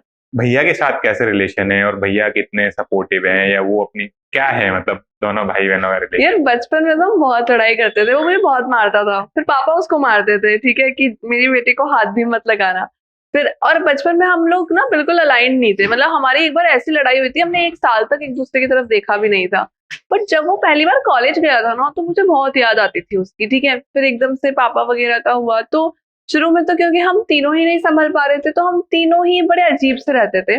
बट नाउ जहां पर मुझे मम्मी नहीं समझती मुझे भाई समझ लेता है, जहां भाई नहीं समझता वहां मम्मी समझ लेती है, और जहां वो एक दूसरे को नहीं समझ पाते वहां मैं दो को समझा देती हूँ। तो वो वाला हम लोगों ने ना एक बैलेंस क्रिएट कर लिया है। जब ये शायरी वीडियोस में डालने लगी तो मुझे याद है, मतलब ऐसा वो जो पहला वीडियो बना ना, अर्ज किया है और भाई बोल रहा है इरशाद, वो ऐसे बना कि मैं कसोल बताया ना, जब मैं प्रॉपर्टी मैनेजर थी तो मैं वहां से घर जिस दिन आई ही थी तो मैंने उसको बताया यार मैंने मनाली में मेरी जिंदगी की बेस्ट हॉट चॉकलेट पी है। तो बोला आ तेरे को एक जगह लेकर चलूं, ठीक है। तो ये बात है 11 या 12 दिसंबर की 2022। तो वो मुझे लेकर गया एक जगह। तब क्या हुआ, क्योंकि मैं इतने टाइम जयपुर में नहीं थी तब तक वहां पे एक फ्लाईओवर बन चुका था, बहुत अच्छा है ना, और उसमें बहुत अच्छी लाइट्स थी। और मेरे को ऐसे येलो येलो लाइट्स देखती ना, तो मैं बहुत हमेशा अपना फोन का फ्रंट कैमरा खोल देती हूँ, मैं फैसिनेट हो जाती हूँ उनसे। तो हम लोग जा रहे थे, मैंने कहा भाई बहुत अच्छी लाइट्स है, एक वीडियो बनाना है। तो उसने बोला कि रुक जा पहले हॉट चॉकलेट पी लेते हैं, ठीक है। फिर हॉट चॉकलेट हम पी के आए, मैंने कहा चल एक वीडियो बनाते हैं, क्योंकि अब मैं कसोल में जब थी मैंने सबको बता रखा था मैं आर्टिस्ट हूँ। तो वहां कोई रिकॉर्डिंग नहीं होती थी पर मैं परफॉर्म बहुत करती थी वहां अपनी पुरानी लिखी शायरी। तो मैंने कहा भाई मैं बहुत दिनों से परफॉर्म कर रही हूँ तो मुझे वो शायरी सारी याद है, मैं बोलूंगी अर्ज किया है तो बोलना इरशाद, और ऐसे बीच बीच में ऐसे चुटकी बजा देना जहां तेरे को अच्छा लगे। उसको मेरी शायरी का श भी नहीं पता, उसको समझ नहीं आती है वो शायरियां, ठीक है। पर फिर भी उसने मेरे लिए की, and the pattern suddenly picked up. तो मैंने कहा भाई बैठ जाओ यहाँ पे, शायरी वीडियो शूट करेंगे। तो नेक्स्ट 6 मंथ्स तक उसने कंसिस्टेंटली मेरे साथ शायरी शूट करवाई। और उसी आज भी मुझसे लोग इंस्टाग्राम पे कमेंट करते हैं कि तुम्हारे भैया क्यों नहीं आते, अब हमें तो उनको देखना है, हमें वो पैटर्न अच्छा लगता था। बट बिकॉज अब वो भी बिजी हो गया है चीजों में तो मैं उसको ज्यादा डिस्टर्ब नहीं कर सकती हूँ, तो उसने अपना एक पाथ डिसाइड कर लिया। हम एक दूसरे को एक दूसरे की स्पेस देते हैं। और पता है जब भाई बहन बड़े होते हैं ना तो वो दोस्त बन जाते हैं। मतलब मैंने कभी नहीं सोचा था कि मैं उसको अपनी रिलेशनशिप के बारे में बताऊंगी या वो मुझे कभी बताएगा। पर अभी उसको कुछ भी डाउट होता है ना लड़की के मामले में, बोलता है यार तू मेरी ब्रो है तो तू मेरे को बता। और यहाँ पे मैं किसी चीज में फंसी हुई होती हूँ, मुझे लगता है यार कि कुछ ऐसी बात है जो मैं मम्मी से नहीं बोल सकती हूँ, तो वहां मेरा भाई मुझे बहुत अंडरस्टैंड करता है। तो इस तरह का टचवुड हम लोगों ने एक एनवायरनमेंट क्रिएट कर लिया है घर में कि कोई ना कोई किसी ना किसी से तो बात शेयर कर सकता है। तीनों एक दूसरे को हाँ, कंप्लीट कर। ऐसा नहीं है मेरे पास या भाई के पास या मम्मी के पास ऐसी कोई बात नहीं होगी जो हम एक दूसरे से शेयर नहीं कर सकते, या किसी एक से कर सके या एक से नहीं कर सकते। मतलब वो डिपेंड करता है कि किसी ना किसी से तो हम शेयर कर लेंगे ना, I'm हैप्पी। मैं मेरे भाई को देखती हूँ, मतलब कहते हैं ना आदमी रोते नहीं है मर्द को दर्द, ये वो। मेरा भाई बहुत वल्नरेबल है, उसको कुछ भी होता है ना वो सीधा मेरे पास आता है कि यार मेरे को ऐसा ऐसा फील हो रहा है एंड मेरे को थोड़ा सा लो फील हो रहा है, and I am happy to be there for him, है ना। बहुत लड़के इस चीज को एक बाउंड्री बना लेते हैं अपनी जिंदगी में कि नहीं अगर हमें दुख हो रहा है, हमें रोना आ रहा है, हम तो किसी के पास नहीं जा सकते। यार तुम आओ तो सही, तुम देखो तुम्हें कितना अच्छा महसूस होगा। हम लोग बैठे हैं, हम लोग कुछ करना चाहते हैं यार तुम्हारे लिए, पर हमें भी तो एक मौका चाहिए। जैसे लड़के बोलते हैं ना, हमें लड़कियों का समझ नहीं आता इनके दिल में क्या चल रहा है, तो हमें भी लड़कों का नहीं समझ में आता उनके दिल में क्या। तो बताना, communication is the key. Indian families में ऐसी रिलेशंस होती नहीं है भाई बहनों में, क्योंकि ऐसे शुरुआत से प्रोटेक्टर माना जाता है ना भाई को, और राइट। भाई भी ये भी एक्सेप्ट नहीं कर पाते हैं कि उनकी बहन का किसी के साथ रिलेशन है। हाँ, अच्छा, दोस्तों का कितना इम्पोर्टेंस है, जो दोस्त होते हैं हमारी लाइफ में, और मतलब सबकी लाइफ में होते हैं, मेरी लाइफ में तो मुझे लगता है कि बहुत, इनफैक्ट दोस्तों को भी नहीं पता होगा मेरे दोस्तों कौन मेरा कितना अच्छा दोस्त है। तो शुरू से ही मैं ऐसी लड़की रही हूँ जिसका बहुत बड़ा फ्रेंड सर्कल कभी नहीं रहा, और रहा तो ज्यादा टाइम नहीं रहा, क्योंकि I don't feel like I fit in. से एनएफ एक रैपर है, उसका गाना है आउटकास्ट, तो I feel like I am an outcast, मैं फिट नहीं कर पाता कहीं पे, तो वो चीज मुझे बहुत फील होती है। तो मेरा सर्कल हमेशा से बहुत छोटा रहा है।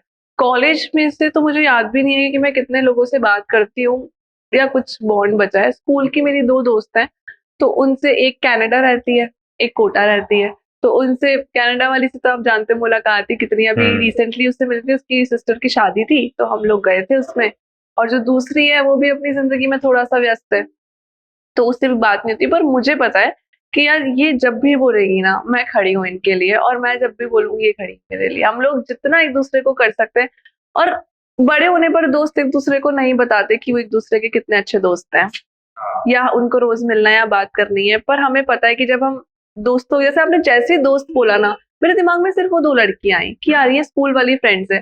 फिर कसोल में मैं गई। अब ऐसा होता है ना कि ट्रैवल करते हुए मुझे बहुत लोग मिले हैं, ठीक है, कुछ लोग के साथ एक लिमिटेड टाइम तक का रिश्ता था, बट एक लड़की आई थी कसोल में जिसके साथ मैंने ये अर्ज किया वाले पैटर्न पे बहुत वीडियोस बनाए।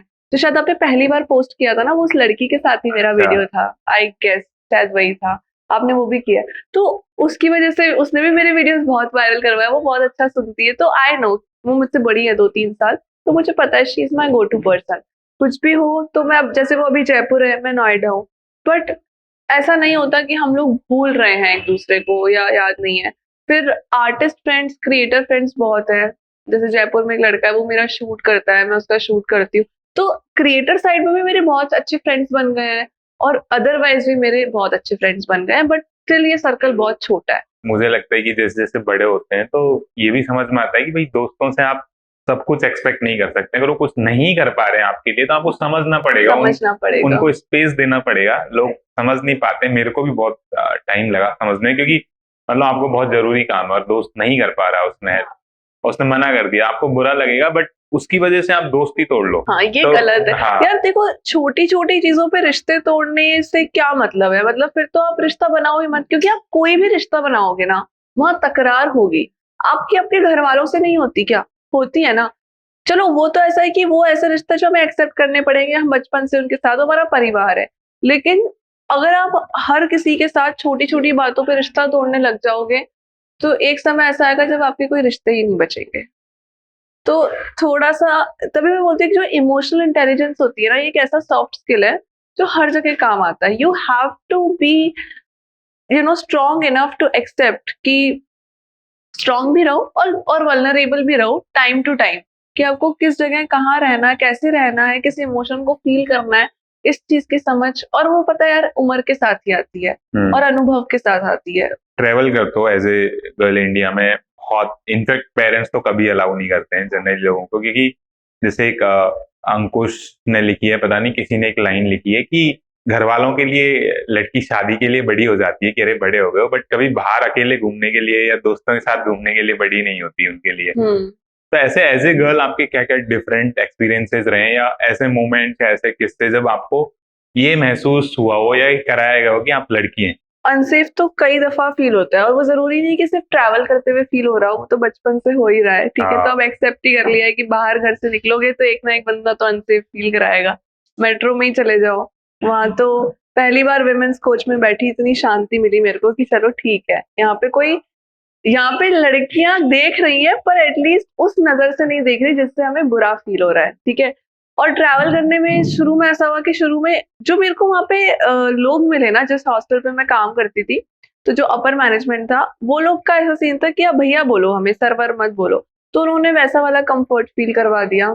उसके बाद ऐसा होता था कि एक दो वहां पे ऐसे गेस्ट थे, उस 1.5 महीने के टेन्योर में 1-2-3 गेस्ट ऐसे आए जिन्होंने बहुत अनसेफ फील करवाया। क्योंकि हम आई वॉज द होस्ट, और होस्ट का काम होता है कि माहौल बनाओ, ठीक है, बस यही काम है, जो रोल्स एंड रिस्पॉन्सिबिलिटीज है होस्ट की, माहौल बनाओ। तो अब अगर वो साथ में फोटोज भी खिंचवा रहे हैं ना, तो आप इनअप्रोप्रिएटली हाथ रख रहे हो, किधर भी हाथ रख रहे हो, ठीक है। और ऐसा होता है ना, लड़की लड़की को पता है उसे आवाज उठानी है, लड़की को पता है वो उठा सकती है, पर लड़की फिर भी डरती है। उसको लगता है रहने देते हैं ना यार, ज्यादा कुछ करेगा तो उठाएंगे आवाज। क्यों? क्योंकि कहीं ना कहीं बचपन से ये चीज भी दबाई गई है कि यार इतना तो कुछ बड़ा नहीं किया ना, तो तू आवाज ही उठा दिया, सीन ही क्रिएट कर दे। तो अंदर ही ये चीज आ गई है कि यार क्यों सीन क्रिएट करना, क्यों सीन क्रिएट करना। बट वही जो मैं ट्रैवल करते हुए जिस लड़की से मिली थी, तो अभी हम लोग ऐसी जयपुर में चाय वाय पी रहे थे एक जगह, तो मैंने कहा यार ये लड़का बहुत देर से घूर रहा है। कौन घूर रहा है वे? आ क्या चाहिए तुमको? भाई उसने वो इतनी बोल्ड है, क्योंकि वो बहुत कम उम्र से बाहर रह रही है घर से, तो वो इतनी बोल्ड है कि उसने सीधा उसको चाह दिया कि तू देख रहा है तो तू मुझे देख भी क्यों रहा है, ठीक है। तो वो वाली बोल्डनेस शायद आनी चाहिए। And like being a girl and also being a solo traveller, बहुत ध्यान रखना पड़ता है। एक तो मैंने अपने नाखून बड़े कर रखे हैं वो किसी वजह से ही कर रखे हैं, ठीक है। All the things that are required for safety purposes, चाहे वो स्प्रे हो या कुछ भी हो, keep it with you, it's important कि आप वो रखो। प्लस बीच में मेरे को थोड़ा सा, मैं और आगे बढ़ गई ट्रैवलिंग में, तो मैंने हिच हाइकिंग शुरू कर दी। तो hitch hiking is basically lift मांग मांग के आप जाओ, ठीक है। तो क्योंकि बस मिस हो जाती कभी या कैब लेती तो वो बहुत पैसे लेती और पॉकेट में इतने पैसे होते नहीं थे। अब हिच हाइकिंग के भी ना मैंने बहुत तरीके ढूंढे हैं कि यार आप एक तो रात को निकलना अवॉइड करो। 6 बजते ही अगर आप हिल्स में हो, 6 बजते you have to be back at your hostel, अगर आपके साथ कोई ग्रुप या कोई ऐसा बंदा नहीं है जिसपे आप ट्रस्ट कर सकते हो, ठीक है। तो 6 बजे अंधेरा होने से पहले आप अपनी प्रॉपर्टी पे आओ, फिर वहां जो करना है आप करो। सेकंड ये है कि बहुत लोग को पता है कि आजकल हिच हाइकिंग लोग करते हैं, तो लोग ना आगे से रुकने की कोशिश करते हैं, आओ लेके चलो, तो उन लोगों के साथ नहीं जाना आपको। जो लोग आपको सबसे ज्यादा इग्नोर कर रहे हैं ना, जो लीस्ट इंटरेस्टेड है आपको कहीं ड्रॉप करने में, उनको हाथ करके प्लीज कर दो, ठीक है। और हमेशा उस जगह, जिस जगह आप जा रहे हो, उसका आपको वेग आइडिया होना चाहिए। जैसे मुझे पता है कि मुझे यहाँ से मणिकरण तक जाना है, ठीक है, मुझे पता है उसके बीच में आज तक कोई टर्न नहीं आएगा। मैं वहां पे 2 बार जा चुकी हूँ, तो तीसरी बार मैंने उसी जगह के लिए हिचहाइक किया, ठीक है। और ये चीज मैं इसलिए कर रही हूँ क्योंकि अगर मैं कल को इंटरनेशनल या कहीं पर भी और ट्रैवल करती हूँ, मुझे हिचहाइकिंग जरूरत पड़ गई, तो मुझे पता हो। अब और ट्रैवल की सबसे अच्छी बात ये होती है लड़कियों में, ऐसे ही बोलते हैं कि उनके अंदर एक सिक्स सेंस होता है, ठीक है। और लड़कियों का गट बहुत स्ट्रांग हो जाता है जब वो ट्रैवल करती है। मतलब मैं अब किसी इंसान को देखती हूँ ना, मुझे पता है ये मुझसे क्या चाहता है, और अगर मुझे पता है कि वो अगर वो चाहता है जो मैं इसको नहीं दे सकती, तो मैं उसको वहीं से फटकारना और इग्नोर करना शुरू कर देती हूँ। तो you have to be bold enough to travel. Even हो सकता है कोई आपको नॉर्मल तरीके से देख रहा होता है, बट माइंड में नेगेटिव चीज ही आती है, एग्जैक्टली है ना। मतलब सामने वाला हो सकता है कि आप में आपको उसका, लेट्स से कि किसी को आपका ड्रेसिंग सेंस अच्छा लग गया है, आपका कोई टैटू अच्छा लग गया, वो इसलिए देख रहा है आपको, उसके मन में कोई नेगेटिव थॉट नहीं है। हाँ, बट क्योंकि आपकी पास्ट एक्सपीरियंसेस, सोसाइटी ऐसी रही है कि आपने सबसे पहले नेगेटिव थॉट आता है कि क्यों देख रहा है क्यों मेरे को, देख और ये रहा है मेरे को, कुछ गलत चीज ही माइंड में आती है। राइट। और नहीं, लोगों के देखने के तरीके से, मैंने जैसे बोला ना गट स्ट्रांग होता है, तो the people who travel they know कि हाँ हो। जैसे अगर हमें कोई देख रहा है ना, तो मुझे पता है कि यार अगर वो देख रहा है तो वो नॉर्मली देख रहा है या उसको कुछ गलत चीज समझ चाहिए। में आ जाता है वो जी, चीज अब समझ में फाइनली आने आने लग लगी। गई है। अच्छा, और कोई चीज जहाँ ऐसा लगा हो कि ट्रेवलिंग के बियॉन्ड या दोस्तों के बीच भी कभी लगा हो कि यार नहीं? यार फैमिली में फील हो जाता है, रिलेटिव्स के बीच ही फील हो जाता है। मतलब like speak to the girls in India, उन्होंने कहीं ना कहीं एक हरासमेंट वाली चीज, सेक्सुअल असॉल्ट वाली चीज अपने घर में ही फेस की है, ठीक है। मी बीइंग अ गर्ल, मैंने भी की है। आज तक भी मैं बोल नहीं पाई हूँ उस चीज के बारे में, ओपनली नहीं बोल पाई हूँ किसने किया, कैसे किया।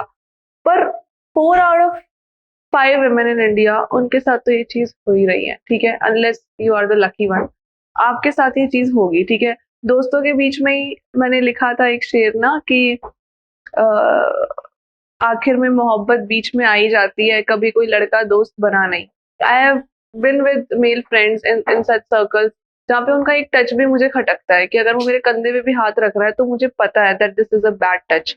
तो गुड टच और बैड टच सैडली हमने खुद सीखा, हमें किसी ने बताया नहीं कि एक बैड टच क्या होता है और एक गुड टच क्या होता है, ठीक है। तो इसकी नॉलेज लड़कियों को देना बहुत ज्यादा जरूरी है यार, वरना वो कभी खुद का बचाव नहीं कर पाएगी। कोई ऐसे कौन कौन सी फीमेल पर्सनैलिटीज हैं या जिनकी स्टोरी से, जिनकी लाइफ से बहुत इंस्पायर्ड होते हैं? मैं कोई ऐसी सेलिब्रिटी को नहीं जानती हूँ, या किसी ने कोई बहुत बड़ी बातें कर दी हो तो भाई she is my role model, नहीं यार। अब मुझे याद है हमारे घर में एक मेड आती थी, ठीक है, तो उनका हस्बैंड ने उन पे हाथ उठाया। पहली बार में तो वो चुप रही, दूसरी बार में वो आई और वो बहुत ना, मतलब लिटरली हम निशान देख पा रहे थे, और वो बहुत तड़कते भड़कते आई, बोलती इसको तो मैं तलाक दे दूंगी, ये मेरे को डिजर्व भी नहीं करता है। मैंने बोला that she is a made, ठीक है, और मेड को वही मेड ही माना जाता है, ठीक है। And when a woman like this can stand for her self, तो जो बाकी औरतें हैं जो खुद कमा रही है, खुद पैसा कमा रही है, और वो बोल नहीं पा रही है अपने पति को, तो फिर किस बात की एजुकेशन, किस बात की आप लिटरेट, ठीक है। तो ऐसे जो वुमेन अराउंड मी, जिनको मैं देखती हूँ ना, जो खुद के लिए स्टैंड लेना जानती है, जिनके अंदर एक एक आस है कि यार अगर मैं ये भी हो गई तो मैं कमाती रहूं, मैं करती रहूं। मेरे अभी कुक आती हैं एक, ठीक है, तो उनका ऐसा है यार कि जॉब भी करनी है मुझे, ये तुम सोशल मीडिया करती हो मुझे सिखाओ ना। फिर मैंने उनको क्लाउड किचन का आइडिया दिया, मैंने कहा आंटी आप ये कर सकते हो, वो बहुत ही अच्छा खाना बनाती है। तो ऐसी जो औरतें हैं ना, वो मुझे बहुत इंस्पायर करती है। अच्छा, आपके फेवरेट क्रिएटर कौन कौन? यार एक है इरफान जुनेजो, वो अच्छा, वो क्या करते पाकिस्तान हैं? के, ही इज अ ब्लॉगर, ठीक है। तो उन्होंने ये बोला है कि यार मेरी कोई ऐसा, मेरे पास धन संपत्ति नहीं है, मेरे पास जो है यूट्यूब है, इंस्टाग्राम है, ठीक है। उनका जो प्रेजेंट करने का तरीका है ना चीजों को, जैसे कंटेंट के टर्म्स में बात करते हैं, उन्होंने एक वीडियो डाली थी अभी कुछ दिन पहले, मैंने देखी। उन्होंने बोला कि यार कंटेंट में एसईओ क्या होता है, ठीक है। एसईओ से लोग बहुत बोलते हैं ना कि यार हमारे कंटेंट में अच्छा एसईओ होगा तो हमारा कंटेंट बूस्ट कर जाएगा, रैंकिंग आ जाएगी। फिर वो हमें पाकिस्तान की गली में लेकर जाते हैं, ठीक है। वहां पे एक ठेला होता है, जो बहुत सालों से वो भैया वहां पे ठेला लगा रहे होते हैं, और वो कुछ कबाब वबाब वहां पे बनते हैं, ठीक है। उस ठेले पे एक नाम भी नहीं है, और उस ठेले पे लाइन लगी रहती है। तो उन्होंने बोला ये जो एसईओ था ना, ये वो बोर्ड था, और ये जो कबाब है ना, ये कंटेंट है। तो मोरल ऑफ द स्टोरी, अगर आपका कंटेंट अच्छा है तो आपके पास भीड़ होगी, आपको एसईओ की जरूरत ही नहीं है, ठीक है। तो the way he puts things out ना, ये चीज मेरे को बहुत अच्छी लगती है। एंड मैं यूजुअली, क्योंकि हमारा वो टाइम वाला कम हो गया है, कि हम लोग टाइम स्पैन कम हो गया, हम लोग ज्यादा लंबी चीजें देख नहीं पाते आजकल, ठीक है। अगर उनका एक 20 मिनट का भी व्लॉग होगा ना, तो उसमें ऐसा लगेगा कि वो बंदा उसमें एक सांस भी ले रहा है ना, अगर, तो वो सही जगह पे ले रहा है, वो काम की जगह पे ले रहा है। और कोई? और कोई यार, एक कैमरा वाले भैया हैं, अगर आप किसी चीज का ट्यूटोरियल दे रहे हो तो आप उसी वक्त उस चीज को करके भी बताओ। तो उन्होंने को ये ट्यूटोरियल दे रहा था कि अगर आपके पास एक लिमिटेड स्पेस है तो आप वहां पे कैसे वीडियो शूट कर सकते हो। तो पहले तो उन्होंने वो किया और उन्होंने बताया जो हम गलत करते हैं, उसके बाद उन्होंने सही तरीके से करके दिखाया उस चीज को। उस रूम के अंदर ही वो पूरा शूट कर दिया, ट्यूटोरियल भी कर दिया, और वो चीज करके भी बता दी जिस चीज का वो ट्यूटोरियल कर। अच्छा, एक और बता दो कोई। यार एक और बता अच्छा, दूं? मैं ऐसे ही पूछ लेता हूँ, हिंदी पंक्तियां से कैसे जुड़े? हिंदी पंक्तियां से आपने ही जुड़ने की शुरुआत की। आपने ट्विटर पे एक वीडियो डाला मेरा, मुझे पता नहीं था, तो पहले तो आप शायद आपको पता नहीं था वो वीडियो कहाँ से आया था, आपने क्रेडिट नहीं दिया था। तो मैंने बोला क्रेडिट दो, फिर आपने हाथों हाथ क्रेडिट दे दिया था। तो उसके बाद अपनी कुछ बात बात शुरू हुई, फिर तब से हम लोग ऐसा जुड़े हुए ही हैं। इतने सारे टैटू बना रखे हैं, ये कहाँ से स्टॉक आया? अच्छा, पहले दिखा दो लोग काका बना हाँ, रहे ये हैं। टैटू है 1 2 3 4 5, और यहाँ पे मैंने आर्ट लिखवा रखा है, तो ये 6 टैटूज हैं। तो एमएनएम ने बोला था no one ever regretted a tattoo, तो उसकी बात को एकदम सत्य मानते हुए मैं और मेरी जो बचपन की दोस्त, मेरे पास 2 दोस्त है, मेरी एक कोटा रहती है अभी, तो उसके साथ मेरा मैचिंग टैटू है। तो हम लोगों ने पहला टैटू हमारा सेम बनवाया, तो मेरे एक पत्ती कम रह गई थी, तो वो आज तक मेरा मजाक बनाती है, हे तेरे एक पत्ती कम है। उसके बाद से ऐसा हुआ कि पहले में तो मम्मी से डांट पड़ी, परमिशन तो मैंने ले ली थी, बट उनको यकीन नहीं था मेरी बेटी बनवा के ही आ जाएगी। अब मेरे को नहीं पड़ती, अब मैं सीधा बनवा के जाती हूँ। उनको पता है यार इसको कितना भी मना कर लो ये करती है। क्योंकि कुछ गलत काम नहीं कर रही ना, टैटू तो यार अच्छी लगता है। पहला ये बनवाया, फिर ये बना, फिर ये बना, फिर ये थोड़ा बैलेंस और कॉन्ट्राडिक्शंस को लेकर। फिर ये टैटू मुझे अपना बहुत अच्छा लगता है, इसमें लिखा हुआ है व्हाई नॉट। तो कोई भी पूछ रहा है कि ये क्यों कर रही है, व्हाई नॉट, ये क्यों नहीं कर रही, व्हाई नॉट, हर चीज का जवाब है व्हाई नॉट। इसका मतलब ये है कि mind your own business, I am doing my work. इसका बेसिक मतलब है। और ये आर्ट भी मैंने एक अपनी जो मेरी ट्रैवल करते हुए दोस्त है उसके साथ ऐसी बैठी थी, तो उसने बोला यार कुछ टैटू बनवाना है, तो हम दोनों ने ये मैचिंग टैटू बनवाया। तो उसने भी आर्ट हाँ, तो मेरी दो, और इसी जगह पे लिखवाया उसने, तो मेरी 2 दोस्तों के साथ मेरे 2 मैचिंग टैटूज हैं। अभी रिग्रेट होता है कि नहीं बनवाना चाहिए था या नहीं?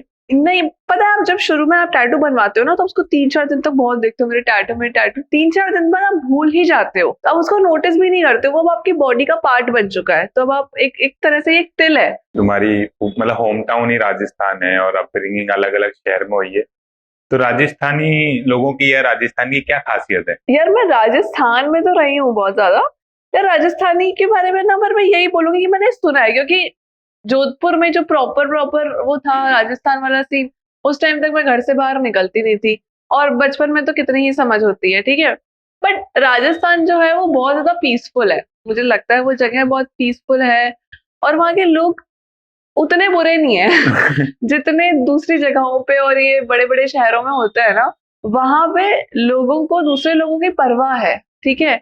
और शायद राजस्थान की बात नहीं करके, अगर हम कोई भी छोटे शहर की बात करें ना, तो वहां पे लोगों की दूसरे की परवाह है। यहाँ पे कोई मर रहा है, कट रहा है, किसी को किसी से मतलब ही नहीं होता। पड़ोसी कोई नहीं जानता। पड़ोसी को मैं अपने पड़ोसी से पहली बार ही तब बात की जब मेरे लॉक में चाबी फंस गई थी। मैंने कहा प्लीज आके निकाल दो, मुझसे निकल नहीं रही है। तो हमारे पड़ोसी अच्छे निकले। बट यहाँ पे ऐसा है कि लोग आपको देखेंगे, लोग आपको इग्नोर कर देंगे, आप परेशानियों में हो तो आप उसको इग्नोर कर देंगे। बट वहां पे लोगों को मतलब है एक दूसरे से, वो जिस तरह का जो प्यार व्यार दिखता है वहां पे, वो ऐसा नहीं देखा मैंने कहीं और। अच्छा, राजस्थानी कल्चर की कोई चीज बहुत पसंद हो? राजस्थानी कल्चर की कोई चीज बहुत ज्यादा पसंद हो, मेरे को खाना अच्छा लगता है। खाने में क्या? दाल बाटी चूरमा मेरे को पहले पसंद नहीं था, बट जब से मैं जयपुर आई हूँ ना, तब से मैंने खाना अच्छे से शुरू किया है, तो मेरे को बहुत अच्छा लगता है। जैसे महावीर रबड़ी भंडार है उधर, उसका तो बहुत ही अच्छा है, मतलब मेरे मुंह में पानी आ गया अभी, इतना अच्छा दाल बाटी चूरमा उसका। और भी बहुत सारी जगह से छोटे छोटे ढाबे बने हुए हैं वहाँ पे। नहीं बिल्कुल, मैं भी बेंगलोर था तो वहाँ ऐसे 2 से 3 वीक में दाल बाटी बनवाता ही था। जब मैं जोधपुर में बता रही हूँ 12 साल रह के आई, तो वहाँ की एक फेमस डिश है कबूली, जोधपुर की। और क्या? वो कबूली तो kabuli looks like pulao, but it is not pulao. मतलब उसमें ऐसा होता है कि वेजीज, फिर चावल, और ऐसे फिर दही, और फिर ऐसे ब्रेड्स को सेक के वो तल के, इस तरह की पूरी लेयरिंग बनती है, ठीक है। और जब वो लेयर्स को आप एक साथ ऐसे प्लेट में डाल के खाते हो ना, बहुत ही ज्यादा अच्छी लगती है। तो वो प्लस एक केर सांगरी की सब्जी होती है। केर सांगरी का अचार भी होता है, उसकी सब्जी भी होती है, तो केर भी अच्छा लगता है। सांगरिया तो मुझे बहुत पसंद है। तो ये जो कुछ खाने की चीजें थोड़ी तीखी मसालेदार होती हैं, बट ये अलग ही है, अच्छा ही ऑथेंटिक राजस्थानी फूड है ये। अच्छा, कुछ ऐसी चीज जो मे बी हमने डिस्कस नहीं की हो लेकिन तुम्हें कुछ कहनी हो, तुम्हें बताना हो, शेयर करना हो? सब चीजों के बारे में ही बात कर ली, फैमिली होती है, कंटेंट क्रिएशन के बारे में कर ली, ट्रैवल के बारे में कर ली, राइटिंग के बारे में। अच्छा, हम लास्ट टाइम भूल गए थे, हमारे जो भी 2-3 इंटरव्यू हमने शूट किए हैं, हाँ। उनसे रिक्वेस्ट करना कि आप ग्राउंड फ्लोर पे आगे हो तो इसको सब्सक्राइब भी कर लो। तो ऐसा अगर आप कुछ बोल सके कैमरे की साइड देख के। हाँ बिल्कुल। अब क्योंकि आपने ग्राउंड फ्लोर का इतना बड़ा इंटरव्यू देख लिया है, पॉडकास्ट देख लिया है, तो consider hitting that subscribe button, क्योंकि आपको आगे भी इतनी ही अच्छी और इतनी ही सुंदर स्टोरीज सुनने को मिलेगी। तो ग्राउंड फ्लोर को जल्दी से सब्सक्राइब कर लो।